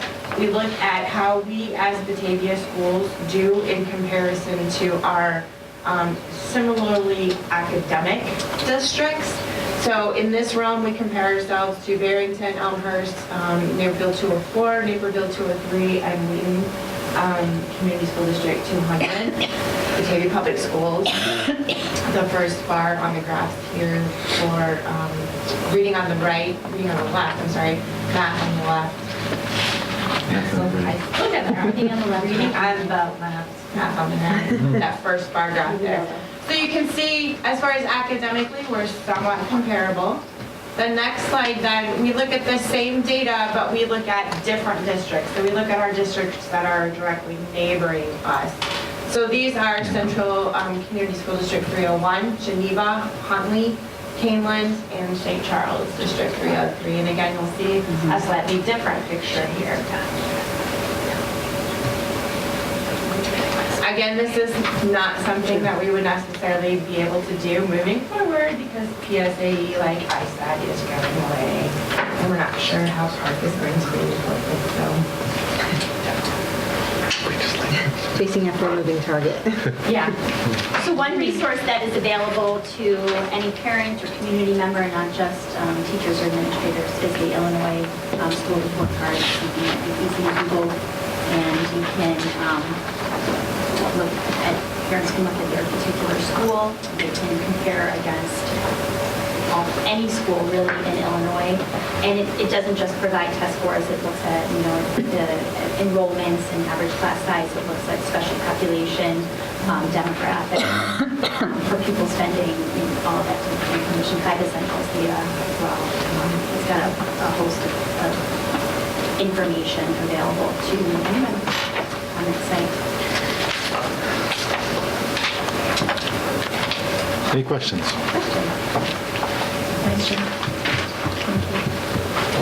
Very nice job. Very good. So our next steps will be to work with Sue Gillerlane to get this out in stories and in different ways. Sue's going to join us on our SIP check-in cycles to highlight some of the great success stories. And this data in this talking about this is a little cold, but there are great stories behind school improvement within Batavia Public Schools. There are teachers doing amazing work and getting amazing results within their classrooms, and we'll try and highlight some of those results, just like Dr. Hitchens did in her opening day address to the staff, highlighting some of the great work that Batavia teachers are doing. Sorry, John, I didn't mean to cut you off. No, I was just going to say thank you for all the data. It's very nice. You know, I'm more comparing the growth part personally than I don't care how we compare to somebody else or how HC Storm is doing to Louise White. To me, it's apples and oranges because the demographics are a little bit different in some areas. I'm more concerned on the students. Are they growing each year? Because some of them are going to grow at different paces. That's, for me, that's the bottom line. Are they growing? That's what I personally don't care if HC Storm is better than Louise White. I don't care about that because it's different. In my opinion, I could be out in right field, but the growth part to me is very important. If it's even that much or if it's this much, because I think a lot of times pressure's going on there. Just let the kids grow at their own pace, and that's the main thing. Sometimes when I see that we're moving our benchmark up 5% or 10%, sometimes I wonder why so much. You know, so I mean, keep up the good work.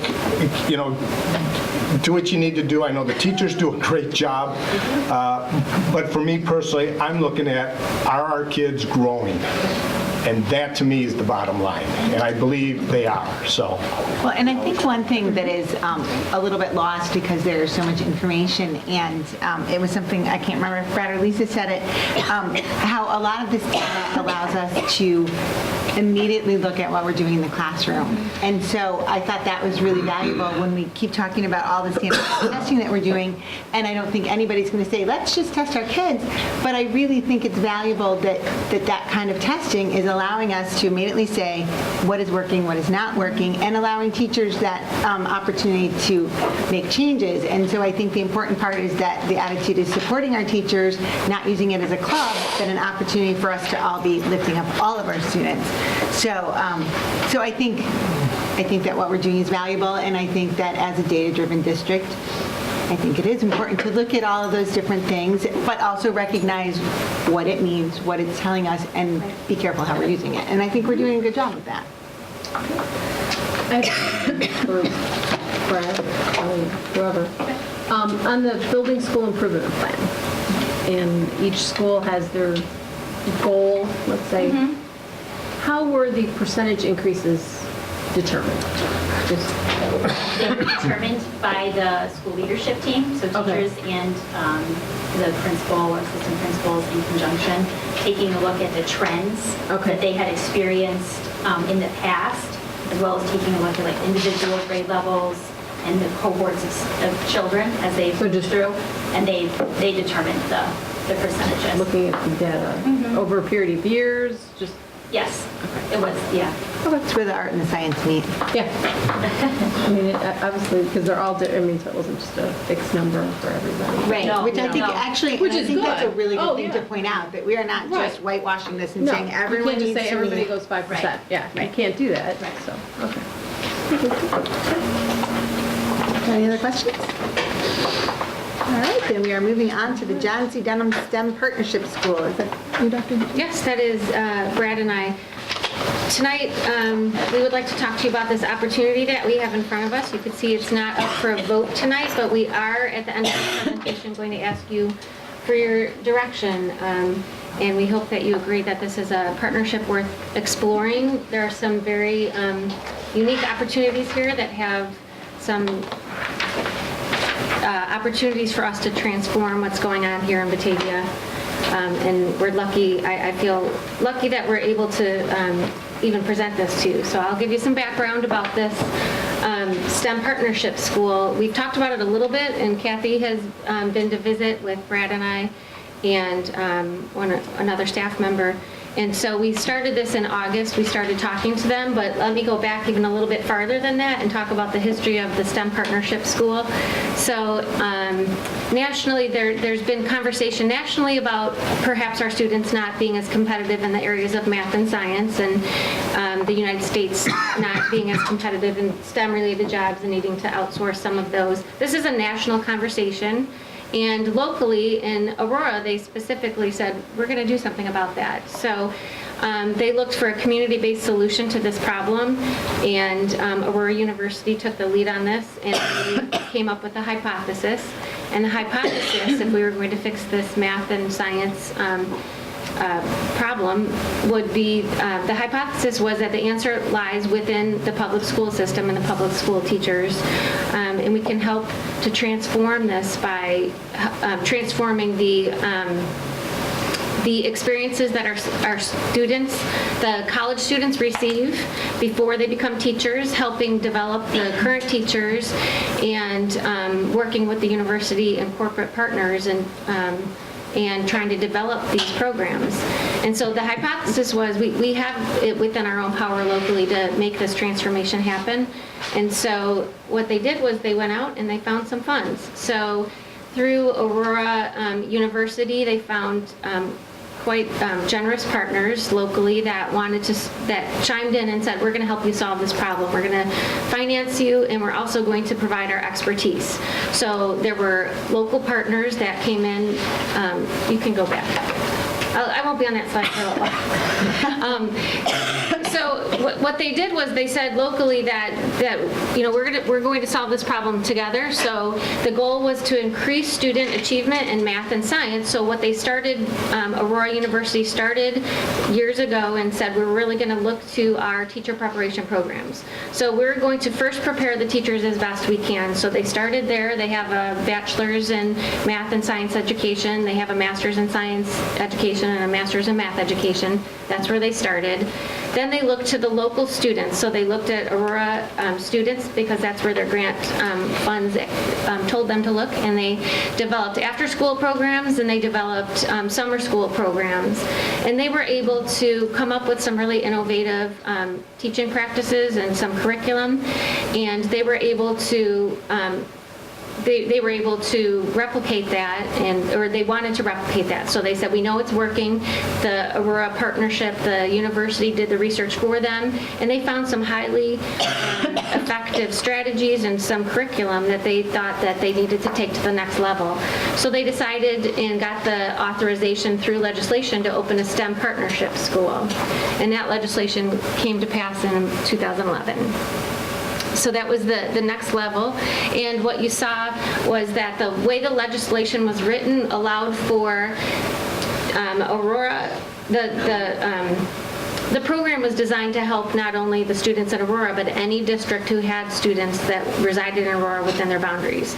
So originally they said we're going to look to East Aurora, West Aurora, Indian Prairie, and Oswego, all who have students within the Aurora boundary. it's open to any district student. The way the law is written is you just have to have part of your boundaries within Aurora. So it's open to any student in that district as long as those 4 districts were partners. Any student in that district was eligible. Aurora University is the university partner, supplies staff and funds as well, which I'll talk about in a little bit. And what they did was they planned to open a STEM school for 200 students that was to open this year. Oswego later withdrew, so the school opened this year for 150 students on the Aurora University campus. So the STEM school, like I said, the solution was within the public schools. So the public school teachers from those districts are the teachers in the school in partnership with the Aurora University professors. So they have PhDs in mathematics from, the University of Chicago who are teaching alongside the partner school staff and helping them with the content. And then the other piece of it is the partners on the next slide, which all the industry partners that came in, not only did they provide funding for this school, but they also provided their expertise. So part of the hypothesis was that the teachers are very passionate and we might know our math and science content, but we might not be able to recognize how that plays out in the field. So what do the jobs look like? What are we actually asking the jobs to be filled? What do those look like, and how can we prepare our students? So that's where the industry partners came in, and they helped write the curriculum. And they said, well, as the Batavia High School math department, of which I was a part of, we might know our math curriculum, but we might not know how someone in Exelon would need the skills that they need to incorporate into that particular position. And it's always changing. So these partners are not going away. This school is as much theirs as it is the universities and then the local districts. They really feel like this is their school because they invested in the curriculum and making sure that the teachers there understand how this plays out after college.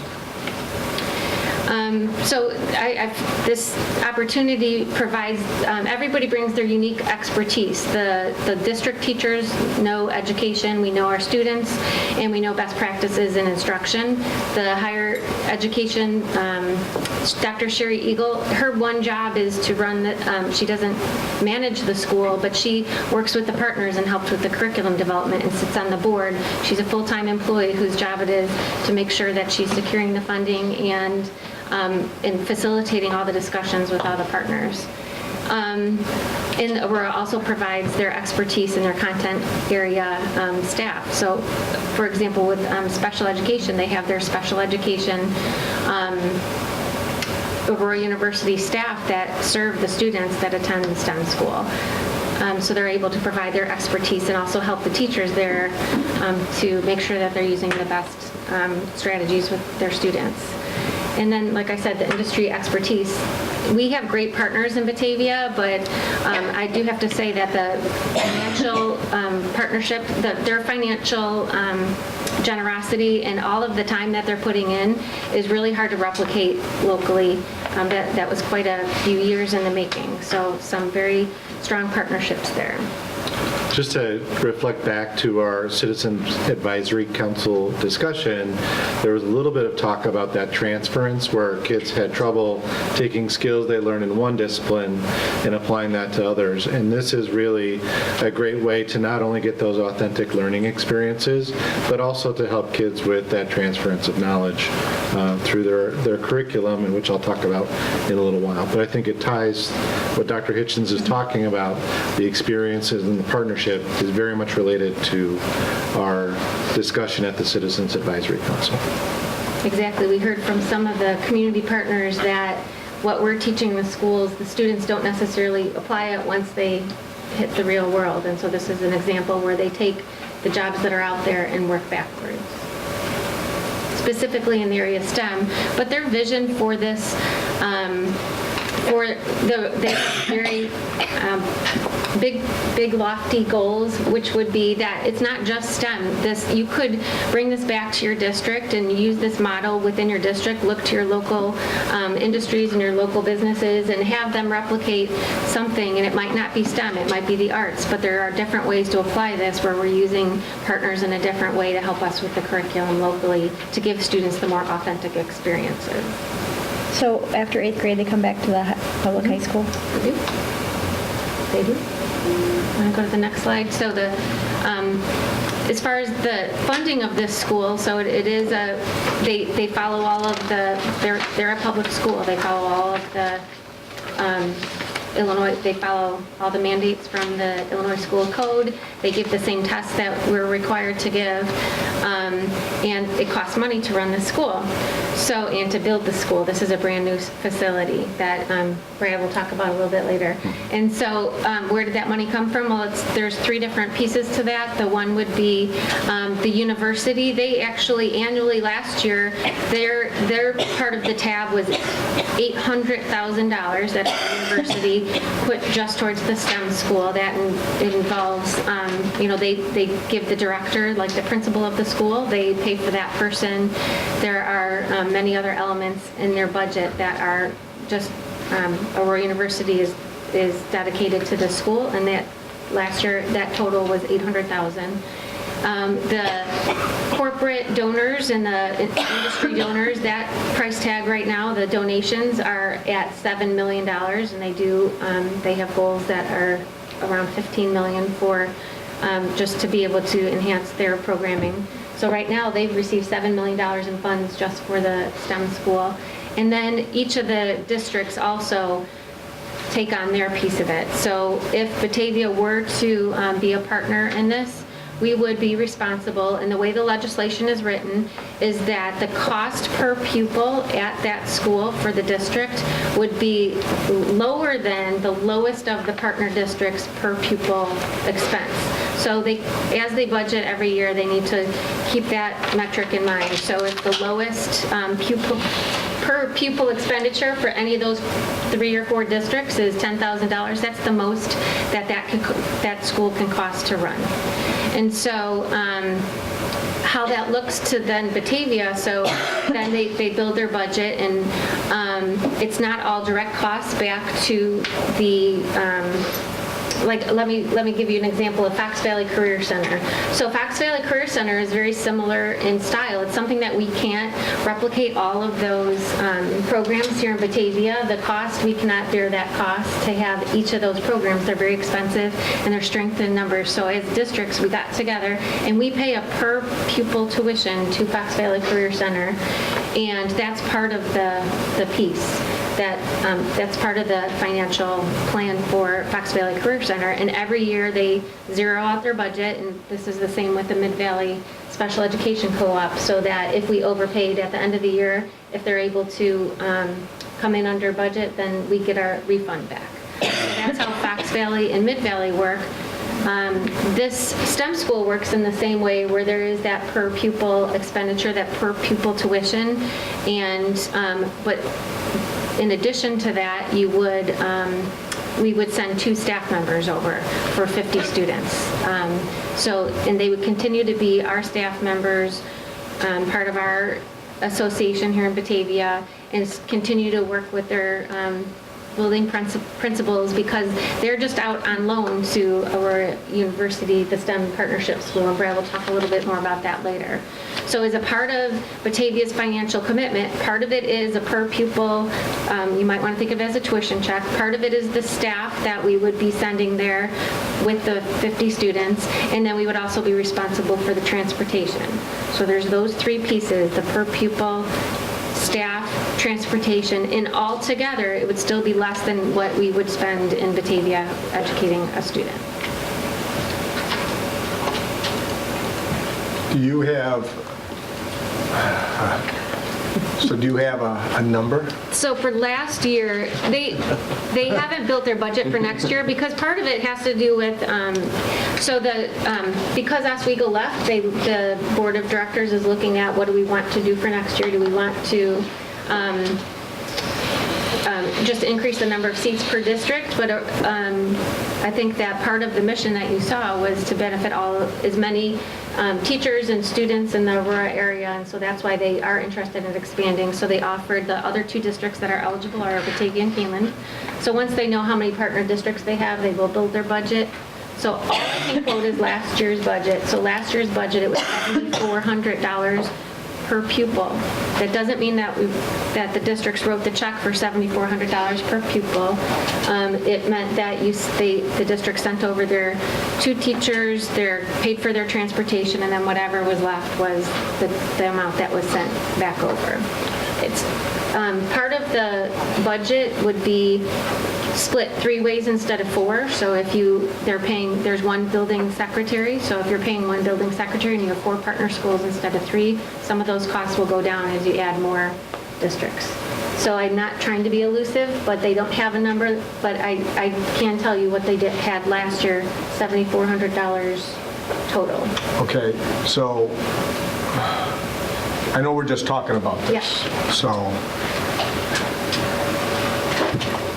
let's just hypothetically, 50 students go. Yes. Are we losing that 50 students for attendance? No. Money? That's a good question. No, we're not. We're still their sending school. So just like with Mid Valley and Fox Valley. Okay, but they're there the whole day? So they are not going to get any non-core classes? Brad will talk a little bit about the curriculum. Okay. They will definitely it's a full experience. Then, back to money again. The teachers. Yeah. 2 teachers go. Yes. They're there the whole day. Yes. We have to now replace 2 teachers. So that's a cost to us. If we did replace them, yes. But when we look at some of the reports that we've seen from Chris, our enrollment is decreasing. So we were losing 50 students. We're already experiencing some decreasing students, and then we'd be decreasing by another 50. Okay. And the transportation would be probably just a one-shot deal of, would they be picking them up at their homes, or would they be picking them up at the school and then taking them down there? That would be something that we would work on. Chris has already began talking to the other districts, East Aurora doesn't have the transportation, so India does the transportation for both of those districts. Okay. And East Aurora reimburses them, and then West Aurora, we would find the model that they use and try to make the most, try to be as efficient as we can and have the students be on but keep in mind how long they'd be on a bus. How do you select the students? Well, I think, do you want to It's coming. finish? Sure. Yeah. Can I ask one question? Yeah. The 7,400, that does not include the transportation. That includes That does. everything. So all in, so the 3 pieces Not of the knowing how you're 70, going to do the transportation, you figured it. they use That's what they did last year. That's what they did last year. That was the number the schools paid last year. So the 7,400 had 3 pieces. It had like a tuition, it had the Not knowing transportation. how we're going to do it. No, because we don't know what it would be with 4 But this schools. is just an, right. Is the cost capped? So, I It's mean, capped at the lowest per pupil expenditure of the lowest district. so there's no way they'd come at us at the end of the year saying, whoops, we went over our budget, so we're going to ask you for help. There's a contingency built in, so they do in their budget line item have every year a contingency that they put in, so if they don't, then it gets rebated back. Okay. So let's talk about students, and there would be potentially, if we're offered this opportunity and the board works to agreement with the STEM partners, it would be a student experience for 50 students. This is a 3 through 8 school. There would be 50 Batavia students that could potentially be included in this experience. The number 1 student criteria for entrance into the STEM school is student interest in math and science. The schools then go through a process of looking at their parents and whether their parents believe in this. That's their number 2 criteria. Are parents going to support their student in choosing this option? Third is to look holistically at their grades and achievement to make sure that they're achieving. But there is not a cut score. This is not a school that's designed for gifted students. This is a school designed for students of differing abilities who have an interest and a passion for math and science. So that's really the student that they're looking for as a part of that experience. I can tell you from visiting the school, this is an amazing building, so the learning environment itself is a learning experience. We've tried to embed some of those photos that you can get a taste of. Really this very, it's almost futuristic in its design. The schools with high-tech labs that students can access. There are labs, there's an energy lab, something I'd never even heard of before. There's a lab devoted to the study of energy. So the student experience is set within the context of the STEM school, which was just opened in August. I'm sure it was down to the wire to open that school, but some features that when you go in there, you notice there's lots of collaborative space for students. You can see the impact of the partners. They have displays set up that are interactive displays for students to learn from. There's obviously a number of science labs devoted to particular topics of study. And then even some of the walls, they put glass on them instead of drywall, so students can see behind what's going on in the building systems. The boiler room has glass all around it because they want people to see this is what it takes to run a building, a school. So it's really a very unique environment for the students that would be a part of this experience. There would be, if Batavia is allowed in, and it makes 4 districts, there would be 200 students in grades 3 through 8. Those students would reflect, in the law it says they would reflect the diversity of the Aurora community. So it's a highly diverse school, which is a great benefit to our kids. Last year, out of the 3 districts, there were nearly 1,000 students on their waiting list. Because each district is sending 50 students. If there's more interest than seats, it goes to a lottery system. That lottery was held last April, and there were almost 1,000 students who were not admitted because there weren't enough seats to the STEM school in the 3 districts. So obviously something that's a great student experience and draw to students.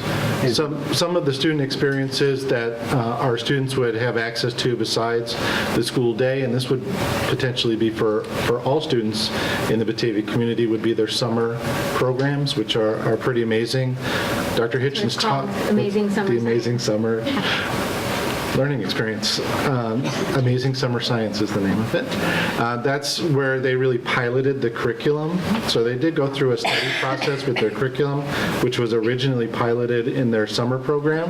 That's where they saw that they got significant gains in their elementary curriculum, and especially in kids' interest in pursuing future STEM careers. They really saw that helped kids solidify their thinking around their future plans being in some field of STEM. If you're admitted as a 3rd grader, are you guaranteed to stay in until 8th grade? Yes. Are we guaranteed 50 spaces? And then the ladder is above that for Batavia? Is that how it? Dr. Hitchens, do you want to talk about? Yeah, that's what the number we've been talking about all along. If we do get the, 50. I'm just going to put the interest, that's fine. Is there graded and everything so that, I mean, like Melanie just asked, if they're in there, are they there the whole time? But if their grades go down or anything, are they then removed or they get to stay? I think that's dealt with on an individual basis. I don't think there's any cut scores or that, but I believe that they would look at where a student is, how they're functioning, and we would make the best decisions for those students. And then, so that... But there's no criteria saying if you don't have a B average, you're out of the STEM school. So that's not. Who chooses? Do we choose them, or does the university choose, or the school choose them? The students? Yes. That's a local process. It's a lottery. So every student who their first criteria is the student has to like math and science. So the student says, I want to do it. The parent says, yep, we're going to support them. Then we're going to look at some of their test scores to make sure they're proficient and in a variety of areas. And then they all get put in a pool, and every sending district does their lottery on the same day. I think it was April 26th or something last year. You pick your 50, everybody else is on a waiting list. So you could end up with 50 third graders, or do you have to pick up a certain number, like in 8th grade, a certain number? No, they tell you your allotment. So they would say you're going to pick 8 third graders, 8 fourth graders. They haven't said that yet because we don't know what the, we don't know the specifics yet. We don't know how many districts will be there next year, but they'll have to work on that, and they would tell us how many students to pick at each grade level. Have you talked to the other districts that are currently there now? Are they happy? Yes, and yes. I mean, we learn a lot just by reading the Beacon News about what's going on, and it's a little plug over there. But the STEM school partners, West Aurora's conversations about wanting more seats for their students. Right. And that was essentially why Oswego said we want more kids than 50 kids. Is that why did Oswego withdraw? If you read the article that was sent to you, that I couldn't pull it up. okay, no, that's okay. I just wanted you to say. Part of it was that there were so many students in Oswego, and it seemed like they thought this was value for those 50 students, when Brad will go on to explain there's other values besides, there's other benefits to us, many benefits to us besides the experience for those 50 students. So that was one piece of it. They didn't think there were enough students given their bigger population. And the second was that they thought they can do that themselves in-house. But I also think one of the other things that was sort of overlooked was they repeatedly said in the article that they were trying to talk about this before the school opened. So long before they had a lot of these questions that we're asking were answered. And so a lot of the board members, their new administrators were already overworked or something. well, and the board members kept saying there were questions that they didn't have answered, so it was hard for them to get behind it. And their superintendent even said something to the effect of he was really disappointed that he had done what he felt was a poor job of communicating what the vision was, because all the board members were saying, I don't feel like I have enough information, I don't have all my questions answered, so I don't feel like I can vote for it. So I thought that was a very interesting and telling comment, especially in light of we're asking questions and we're getting answers to the questions that we're asking. Right. Well, students, I mean, what happens if we don't get 50 students? So that was a question that I asked what they thought the interest might be, and that's when they said there's 1,000 students on the waiting list. They didn't think that we would have any issues finding 50 students. And we could also sell our seats, or give those seats if they're not filled to the other districts, would be in a lottery for those seats, take kids off their waiting list. So there's the 50 students, but really that's just the tip of the iceberg. I know Brad's going to give you a little bit more information, but all Batavia students would be eligible for their awesome summer science program if we were a partner district. It was amazing. Amazing summer science. It was amazing. Amazing. It's amazing summer science. It could be either. Maybe they'll change the name of it this year. Is that a cost? Is that a cost? Last year, it was a 6-week science camp for kids, and it was $50 per student. Really? For the whole Oh, it's amazing. That's amazing. It's amazing. That's awesome. It's amazing and awesome. Are you And I had the luxury of being able to tour when Brad and Lisa went, and one of the things that stuck in my mind, and please Brad, correct me if I'm misrepresenting, but one of the things that they talked about when we were there was that, again, this is not a gifted program. This is because America needs middle Americans doing engineering and math jobs. So it's not only the elite that are going to be going to elite schools. It's the kids who just like math and science who can go be a middle American doing engineering Which is what jobs. we brought up at our advisory committee. Yes. And that was key, because that was the first thing I thought of, is that if this is for the 50 gifted students we have, top 50 gifted students we have in our district, there we go, we send them off to another school. Yeah. And also, now we've just asked everybody we just saw a whole presentation on test scores and how we're evaluating it. We've taken 50 of those and taken them out, and now we're asking our teachers to be evaluated. or part of their evaluation is based on performance, student performance, and we've just taken 50 of the best students and sent them down the road. So it wouldn't really be, we're almost hurting ourselves here. So, but yet I like the idea that it isn't just that. It's for 50 throughout the whole spectrum of our grades and learning.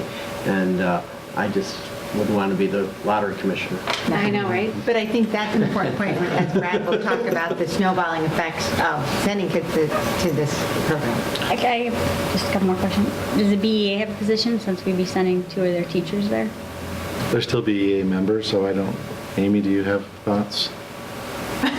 As we put you on. I will say that the other partner districts have MOUs that they have with Aurora or with the administration and the BEA. So they said that if we are moving forward, they would have questions, and we will be working with them to come up with an MOU to release the teacher from here to put them in that environment instead of the Batavia environment. Right. So the other districts all have MOUs, and we would work that out. Just one thing is sometimes people think, the STEM school, it's all about math and science. They really do get a full experience. It's the way that the math and science is integrated into their other subject areas. They get art, music, PE. There are after-school experiences for students that they can have as well. Some of them related to STEM and some of them not.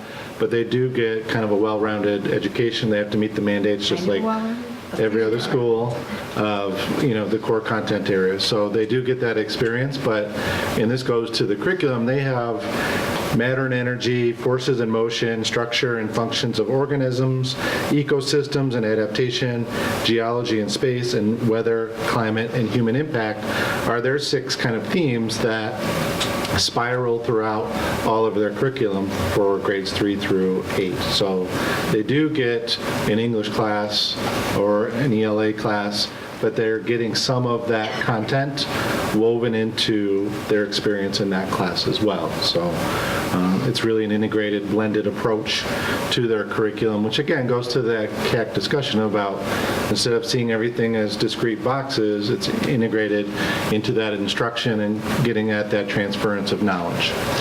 To me, the really exciting part about this, I think this would be an amazing experience for 50 Batavia students, but to me, the staff experience, there would be 2 staff members. They go between 2 to 4 years. They remain a part of their local district, but it's a 2 to 4 year commitment. While they're at the STEM school working there, they get access to graduate university courses, some of them for free, other professional development experiences along the way. If you look at the roster of teachers that are currently there, there's some really highly educated and passionate people about math and science and about kids too. So the staff experience is one where they would get this kind of not on-the-job training, but also the connection with university people in math and science, with business partners in math and science. So this is really a unique staff experience for professional development. As I thought about the staff experience, it really is our mission, always learning, always growing. It's not directed at the kids because they will be, but this is our staff that would be signing on for a potential 2 to 4 year commitment to learn and grow in this area.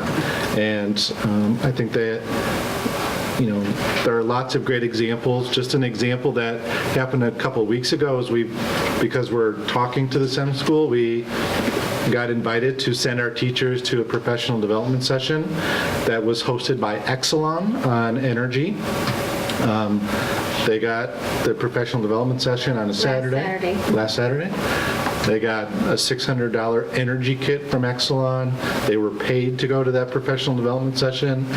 Batavia teachers were well represented in that session, not for the pay, but for the learning. And I think those are the types of staff experiences that we could potentially have access to as being a part of this group and this partnership. So that's just one example. Who's doing the evaluation on the staff? Batavia. So we will send somebody down there to do the evaluation. Okay. And then go back to the student experience for a second. You had mentioned art, music, gym. So they're going to have some of the non-core classes down there? Is it just going to be art, gym, music? Do you know what they might I don't know specifically. They're not having any major electives or anything, or is it? I think it's all embedded within the projects that they're doing. It's all hands-on. So I don't think that they would have other choices. They don't have choices when they get there. It is prescribed, the art, music, PE, or the Okay. But they will have some of the fine arts and... I think they have after-school orchestra After and school, they do, band. yes, and they do. things like that. Are there any costs associated to the parents for enrollment? Enrollment fees or anything like that? They would pay regular Batavia. You pay your Batavia fees like you are a Batavia student. Okay. So whatever There's no extra for that. that's STEM correct. school. So all the parents pay the sending school fees to the sending school. I just have a question, Brad, and Lisa, Dr. Hitchens. The staff that goes there, that's volunteer. They're volunteering that position. Yes. They're not being told to go, right? And same with the students. That's their choice with their parents. So I just have another quick question. So is this available to just our students, or is it to any child in Batavia? This would be someone, I believe, enrolled in Batavia Public Schools. So they are our students. All right, thank you. Which could be any. Well, our students that are our Enrolled in students. So if someone was interested in that, they could come and enroll in our school. Yeah, this is a partnership But they would between have to be Batavia School enrolled. Board and the STEM partner. Curious. The professional development, there are opportunities for professional development, and this is the really great part about this, is that the teachers get to bring their experience back to Batavia, not just at the end of their 2 years or 4 years, but throughout that, interacting with their colleagues, talking about what they're learning throughout this process. I think that's a hugely impactful thing. I know that just in our work within our local district around science curriculum and looking at next generation science standards, this is really tough work. It's really complicated work around next generation science standards. So to have this as a resource, a professional development, as well as a curriculum resource, is something that I see as a benefit for Batavia Public Schools and all students. I talked about the 6 unit themes that are woven throughout their curriculum, but also in their others. The school also, because of their industry partners, looks carefully at supply chains and design cycles, which are a part of that transference into what industry does. So there are lots of authentic experiences that the students are engaged with. The students, through the curriculum, get to interact with not only their teacher, but university teachers, university students, and the industry partners as well. So they're actively involved in making this curriculum come alive. So do you envision the 2 teachers that would be there still being active in their PLCs during the time they're there? I don't know. I think that's where I would have to turn to the people who are currently working at the STEM school. I'm sure opening a school is an amazingly complex and hard effort. Right. I don't know what their experience has been in how they've stayed connected to their local school and their local teams. I'm just wondering how quickly, because I envision that being a huge support of exactly what Amy was talking about earlier, the stress that our teachers are under. We're implementing all these new standards. So I'm just kind of almost looking at the timeline of is there hurrying up of that timeline by having already some innovative, all of these resources that we can then make available to our current staff, or whether you saw that being more of a 2-year timeline before it really started coming back? I would say there's lots of work to do in this area, but I think this could help us curricularly avoid some missteps Well, with that's what I our was own wondering curriculum. after all the conversations that I hear in CAC and from teachers. Because it is complicated work. There's no playbook for how to implement next generation science standards. There's no program that you can buy for this. So districts are trying to move together in this area, but having the expertise that is here at the STEM school, I see as being of value. And it's run on the West Aurora schedule, if I read that. It is. Correct. It is. Correct? All right. So, because we've talked about this a little bit, stemming last week. We're not voting on it. Stemming, No. taking what's happening at this STEM school and maybe modeling some of what's going on there, bringing it into our K through 8 or K through 6 and 5? Do you see that happening? Yeah, I think that's the goal of the STEM school. And that's like where I think they're focusing their energies is, all right, we have this amazing curriculum, we have these experiences that we're providing students, how do we reach more students? And I think that's through that curriculum development process and the partnering process. And this could be a tool for us. That's the hope.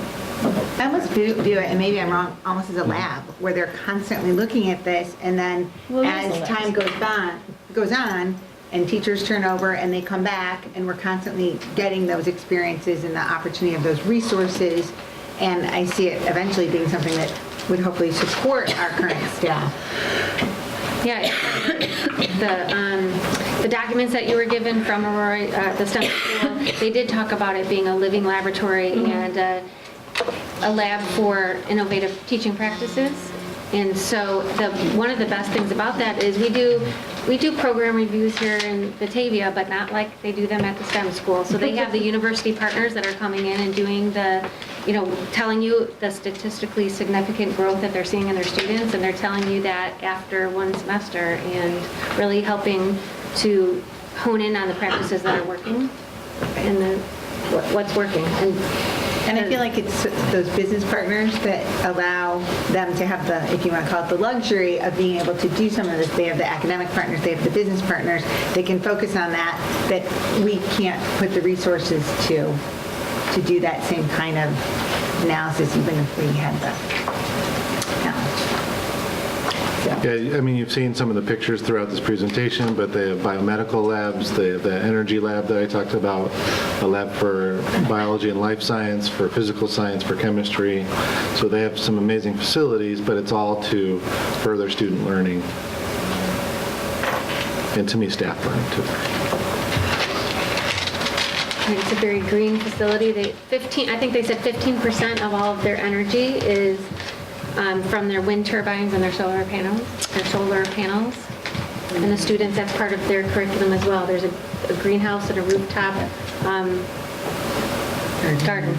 garden that the students help cultivate. Just a little bit of a timeline. Again, we've not had a formal offer by the STEM school at this point, but we kind of want to both gauge where people's interests are. And tonight we'll be, asking you for, is this a direction that we should move in, that consensus?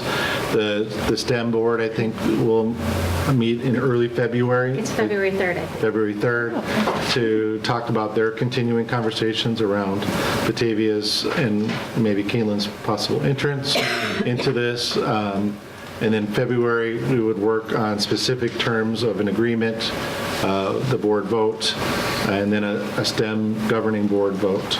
The STEM governing board is made up of Dr. Sherry Eagle from Aurora University, as well as the superintendents from the partner districts. Also in February, at the February 7th workshop that we're having with you, we would show you how this would, how we would budget for this next year. That's what I was going to say. I think one of the really important aspects of this is, first of all, if we come to consensus, it doesn't mean that we're committing to it. But I think more importantly than that is on February 7th, not only are we going to be looking at next year, which is our more immediate concern, but we're also going to be having some good conversation about the long-term direction of our district. And I think we don't want to make our decisions based only on what's going to happen next year. We want to be doing some what-if analysis on what we're expecting to be happening down the road, and that's never a perfect science, but I think it's important that we have both views as we move forward. My other, I'm sorry I'm going back to the money situation. There's no membership type fee or anything like that, or anything hidden in here that it's going to be a surprise later? That's what I'm afraid of. That. No, just like with Fox Valley and Mid Valley, they, at the end of their year, they will cut us back a check if we have, after they've paid all their bills, they realize that they have some money left over at the end of the year. They don't carry that to the next year, they give it back. Okay. So they're only going to take one school, and they have two interested? They would take two, but that would require some construction on their part. Well, yeah, how would that, if Caitlin joins? Then they brought me on a tour. There's a building that's attached. It's not a new building, but it's attached to the STEM school. And they would transform 2 of those classrooms to mirror the classrooms that are in the other building. So it would not really affect us having 50 students? Right. Right. I think, isn't it written that every district has to have 50 students? They would have to change the legislation. They have to have equal membership. Representation. Right. So the other 3 couldn't have 50 and we'd only get 25, I guess was my point. Not the way it's written. Is Caitlin and Batavia the last 2 school districts the that last have any boundary or that have Aurora? Yes. Okay. Just to make sure I'm not missing anybody. Caitlin just voted no. If you search the Daily Journal, it's just been reported. Oh, okay. Real-time data. Yeah. Okay, so play by play. Check now. we'll put that construction on hold. Actually, that's probably good. So we have an opportunity to gather our questions. Mostly the financial ones would be of interest on February 7th, but obviously any other questions that you come up with, feel free to ask Brad and Lisa. But I do have to say, after touring it, it was an amazing facility. And again, what I loved about it was just all of the snowball effect. So the first year and the second year will be great for the students. It'll be great for those 2 teachers. Years 3 and 4 will be great for new students. And then we'll have teachers back in the district sharing what they've learned. Access to curriculum that we don't have access to now. This started, I guess, maybe I'm a little late in asking this question. It's 3 through 8. So there were some 8th graders that just got the chance to be there for a year and then they're moving out. Oh, they go to their home high school. But there are some children that will have an opportunity to spend 5 years. Yes. So then I just want to make sure it wasn't just, they just had like just 3rd and 4th graders right now and they're building it school up. Oh, good point. Yeah, that is a good point. They do that sometimes, don't they? I would have to say, I kind of agree with John that the money concerns me. I have issues with that. But I'm also a strong proponent of the STEM program. So I would be curious to get some answers on the funding. But, right, I think that'll be an important part of our conversation. Part of the conversation. But I'm also able to see beyond just the cost, that there is not just the cost benefit to the student, but also to the staff, that there are more rewards. Yeah. Hidden benefits, I guess we call it. Thank you. So I want to make sure I hear from everyone, any concerns, knowing that we need to have more financial information available. What else? I think if you, and I know you can't give a firm number, but something hypothetical, what's going to be, because what I'm afraid of, I'm still worried about Senate Bill 16, I'm still worried about what the new governor's going to do. I'm afraid of losing money. I agree with Sue, and I think most people would say it's probably a great program, and it's probably beneficial to our students. I'm just worried that we're not going to lose money on something that, we have great teachers here, and they just don't have that extra resource there. So that's, I just want to be careful. Let's spend the money in it. I just want to be careful with that financial part. Yeah. So that's where I'm at on it. So I read this where it says, how much more will it cost to educate students in this school than in my district? And they go, oh, it's the same. So you would think, okay, well, actually, they say it's less. It's less. Oh, it should. Yeah, it will be less. Okay, well then we should be making money. So it should be a no-brainer. I don't think so. I just don't believe everything I read. So. Well, again, part of the beauty is it is a public school. So they are not a for-profit agency. That's correct. I think it's great. Everyone look a lot more. So, did you feel like you heard from, I don't know that we've heard from everyone, the consensus I don't moving have any more forward? questions. Do we want to continue the conversation? Oh, yeah. I mean, for February, we're going to vote, right? It would be the next. Yeah, that's, yeah, thoughts. More details financially, as many as we can bring you at the February 7th. Continue to gather data. I thought you said, no, I don't want to continue the conversation. No, we don't have to. No, we're going to continue the conversation. This is just information. We're not voting on anything, But so we are I'm going to read through and digest more of this, and I'll have questions when more information is available. But if everyone was adamantly against it, obviously. I'm not adamantly against it. Okay. I'd just like to know the other classes that they're taking that's in there. Okay. I'm concerned about how they get chosen. I guess my only thing would be why we wouldn't do it. I guess I would just. If you're going to be a conspiracy theorist, then that really doesn't matter. Why? Yes. And if you can find out why Cameron didn't. I'll arrange it. Just curious. I'm sure John does too.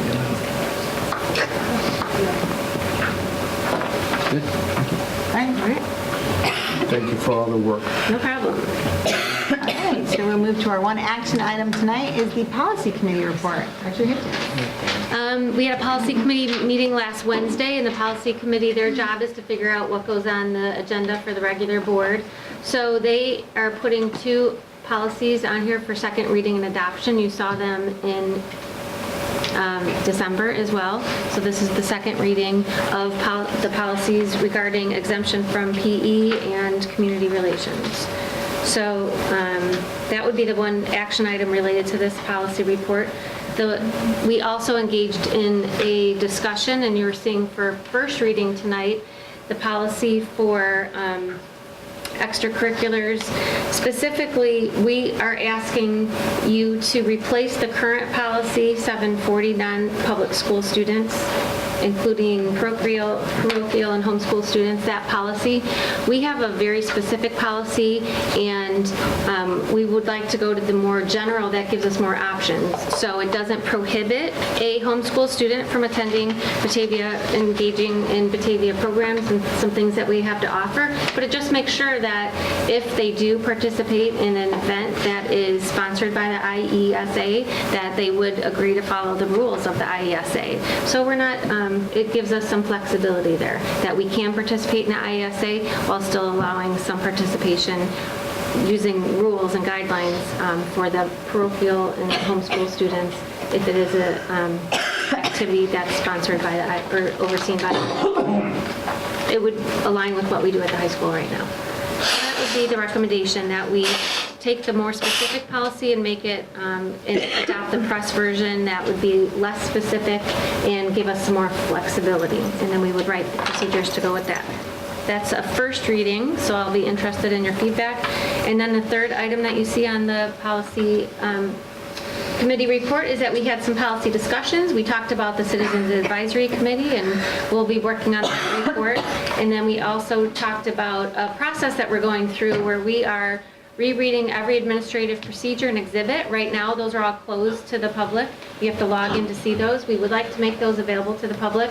So there are hundreds of them. So over the next 4 or 5 months, we're reviewing them. So that will be an ongoing project for administration to bring to you guys for review. Questions or comments about any of the policies? I know we had a lengthy discussion at policy on, make sure I got it right, 7.40. And I just want to get some clarification. On the,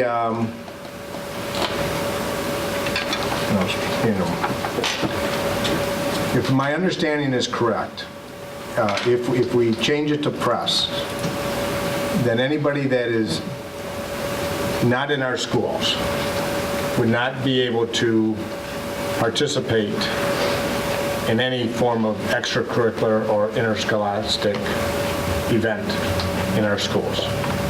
That's not exactly correct. So Okay, that's they why I'm still trying to can. make sure, because I'm reading for some things that have half a day participation. I'm just trying to. Right. So if they wanted to participate, they can still participate based on whatever procedures we write. Where we would have to be careful is if that event or that activity was governed by the IESA or the IEHSA. So if it's a sport that our students are participating in that is governed by the IESA and the IHSA, and we say we want to be in your competitions, we like your program, we want our students to be able to go to the state, performance in that whatever event, then we have to follow the IESA guidelines. The IESA does allow homeschool students to participate, but they have guidelines. So if a homeschool person followed those guidelines, they could participate. But not a parochial school student, correct?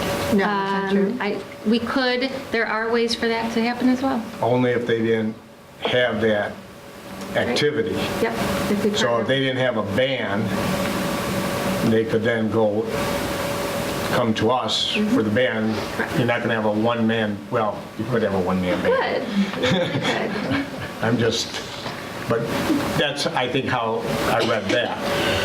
My concern was that I talked to Lisa, I think it was yesterday, that I've been struggling with this since the meeting because I'm just trying not to exclude anybody, but with the IESA, we are only doing it for 3 sports. We're not doing it for basketball or volleyball or football or anything like that. And that's why I was trying to, at the meeting, talk about what, we play against Geneva and St. Charles and all that, and there's tournaments at the end. So why do we, another tournament or something? I think they get enough exposure.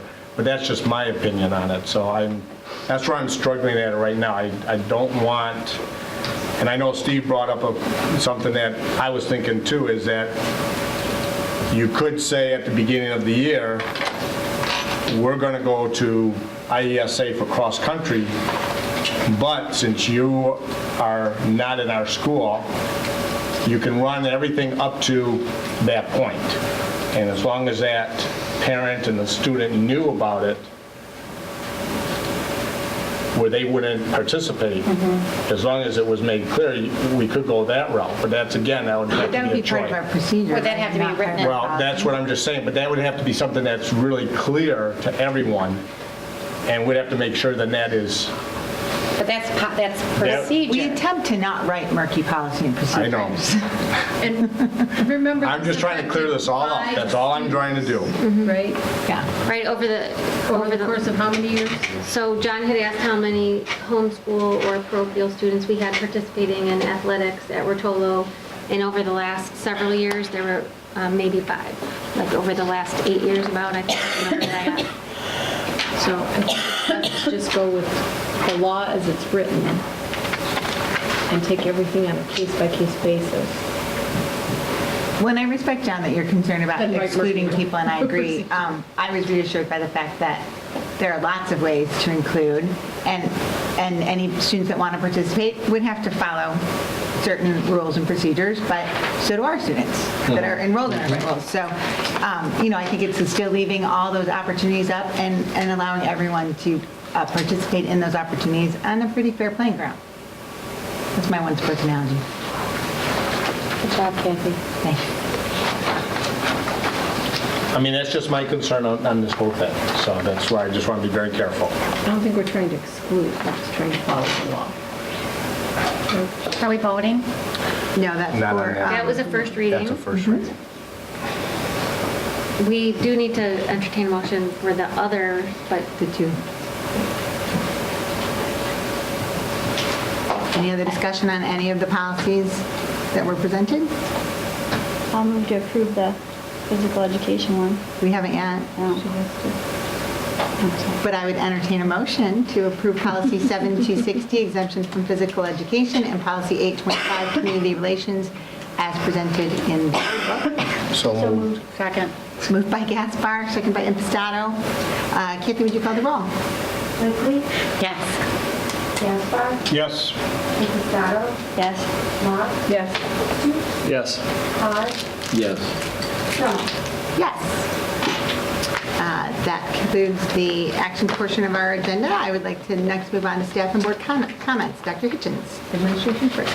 one thing I was going to talk about, Amy already talked about, the strategic plan. So we're excited to be looking at that plan and determining which pieces we need a little more clarity on. And I know the board, you'll have a big role in that in providing some priorities and strategies for us moving forward. And then one other organizational piece, your board policy requires you in March to set a date for the organizational meeting of the board, the canvassing of the election, within so many days of the election. So having tried to coordinate your calendars before, I know that when we try to pick a date in March, that'll be difficult. So for May. So we're trying to find a date in May, early May, within 28 days of the election. So you can't vote on it till March, but let's save the date. I would suggest Tuesday, March 5th. We do not have a regular. Tuesday, May 5th. Thank you. May 5th? Tuesday, May 5th. We'll do a save the date. Is that what we talked about? Okay. Because it's a normal Tuesday. Yeah, The it's first a Tuesday night. It's a weird. We don't have a board meeting that night. You guys are used to Tuesdays, so just save the date. Give me any feedback that you have about that date. But you can't formally agree to it till We March. vote on it in March. That was it for me. Oh, that was easy. Board member comments. Sit down with John tonight. Let him Wow. Standard. I know, I haven't let you talk personal a long time. Thank you. I'm honored. You should be. Glad everyone is back from hopefully a well-rested break and ready for the second semester. Unfortunately, we had 2 cold days, so hopefully that didn't put a wrinkle in everybody's schedule too bad.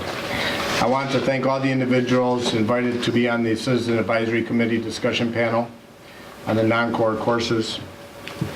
Thanks also to all the stakeholders that came out and listened, wrote down comments and questions for further discussion.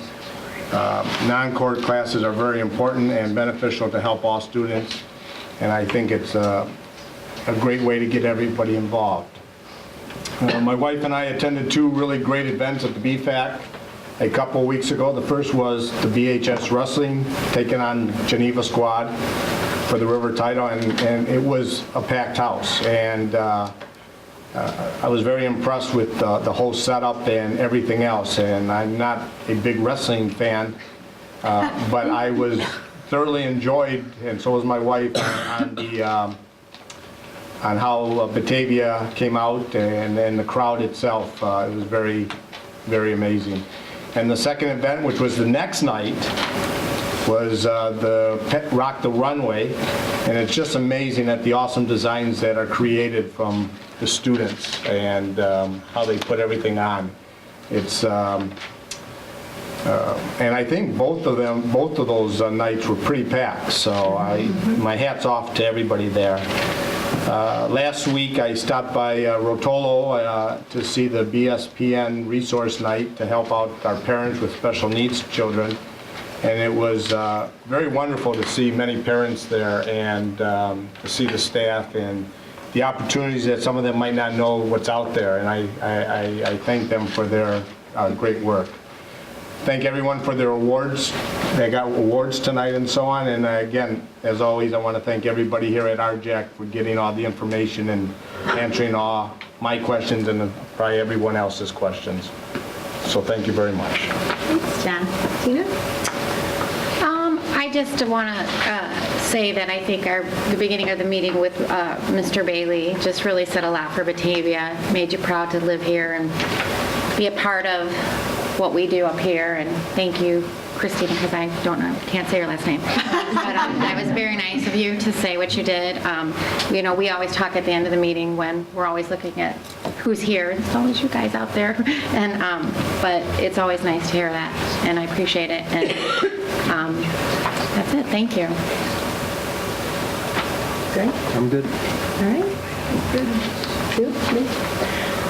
John said most of what I wanted to say. I felt like I was kind of stalking him or he was stalking me. know. We were kind of, events. although we're not supposed to be in the same place all at the same time. We were in the same place. Business. We were enjoying a lot of the school activities. The wrestling was so cool to have, they said over 800 people at the Fine Arts Center to watch a wrestling event.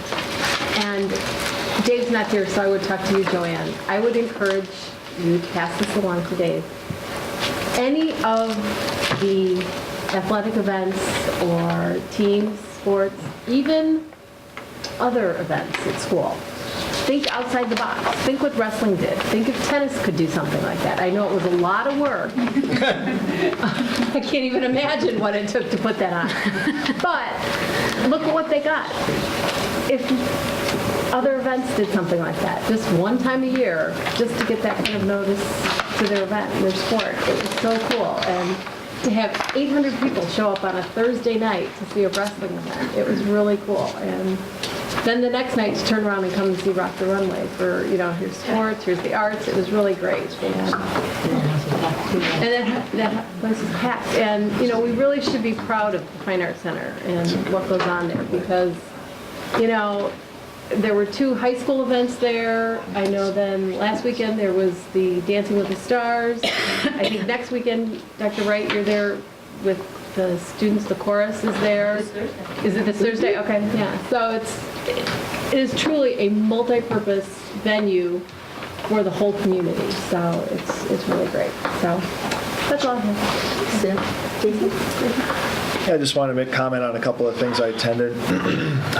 The freshman orientation at the high school was great. My wife and I attended since our daughter's going to be a freshman. It was very, very well run, and a lot of great clubs were out that got my daughter's interest, as well as some of the sports and dance and stuff as well. So Joanne did a great job speaking there, and a very, very smooth process. I participated in, since we were talking about STEM, the STEM program that they had at JV Nelson. I volunteered all day for that and got to see kindergarten through 5th grade participating in everything from riding a bike to generate power to building things and 3D printers, and every kid seemed so engaged. I was running the bike riding thing and cheering everyone on, and that was by far, I had lines of kids wanting to power that thing up, and it was really cool seeing them. So I do see interest in these kids in the STEM program and what it offers, and just to see them develop that further, it's exciting to see. I want to thank Roy Bailey for coming out as well. I saw him originally give his presentation at the city council meeting, and he had a lot more heartfelt words for our schools and community members as well tonight, and it was just really heart-touching to see how our community can really pull together for a common good cause and enlighten so many kids' holidays. Let's see. I want to thank Lisa for inviting me to participate in the Citizens Advisory Committee. I felt that there was a lot of great discussion there. So many people brought some different viewpoints for the same topic, and it was a very well-run discussion, so I appreciate that. I wish I could have been at the wrestling meet to see Geneva go down, but I hear that was awesome. And I did attend the Dancing with the Stars at the BFAC. Not much of a dancer myself. I know I look like one, but I'm not. But my daughter is, and so we had a great daddy-daughter date night, and she loved it. So it was a very well-run show there, and it was entertaining. I enjoyed it. So even though I'm not a fan, I enjoyed it that evening. So that's it. Thanks, Jason. Melanie. First, I'd like to apologize to all my fellow board members and everybody watching on TV that I've coughed through this entire meeting. But I just have a quick shout out for Grace McWane's Literacy Night on Monday. It's her first one, and it looks to be there's been a lot of planning involved, and it looks to be a great night. So for all the Grace McWane families out there, please RSVP. It's going to be a fun night. That's all I have. Thanks. I want to go to bed.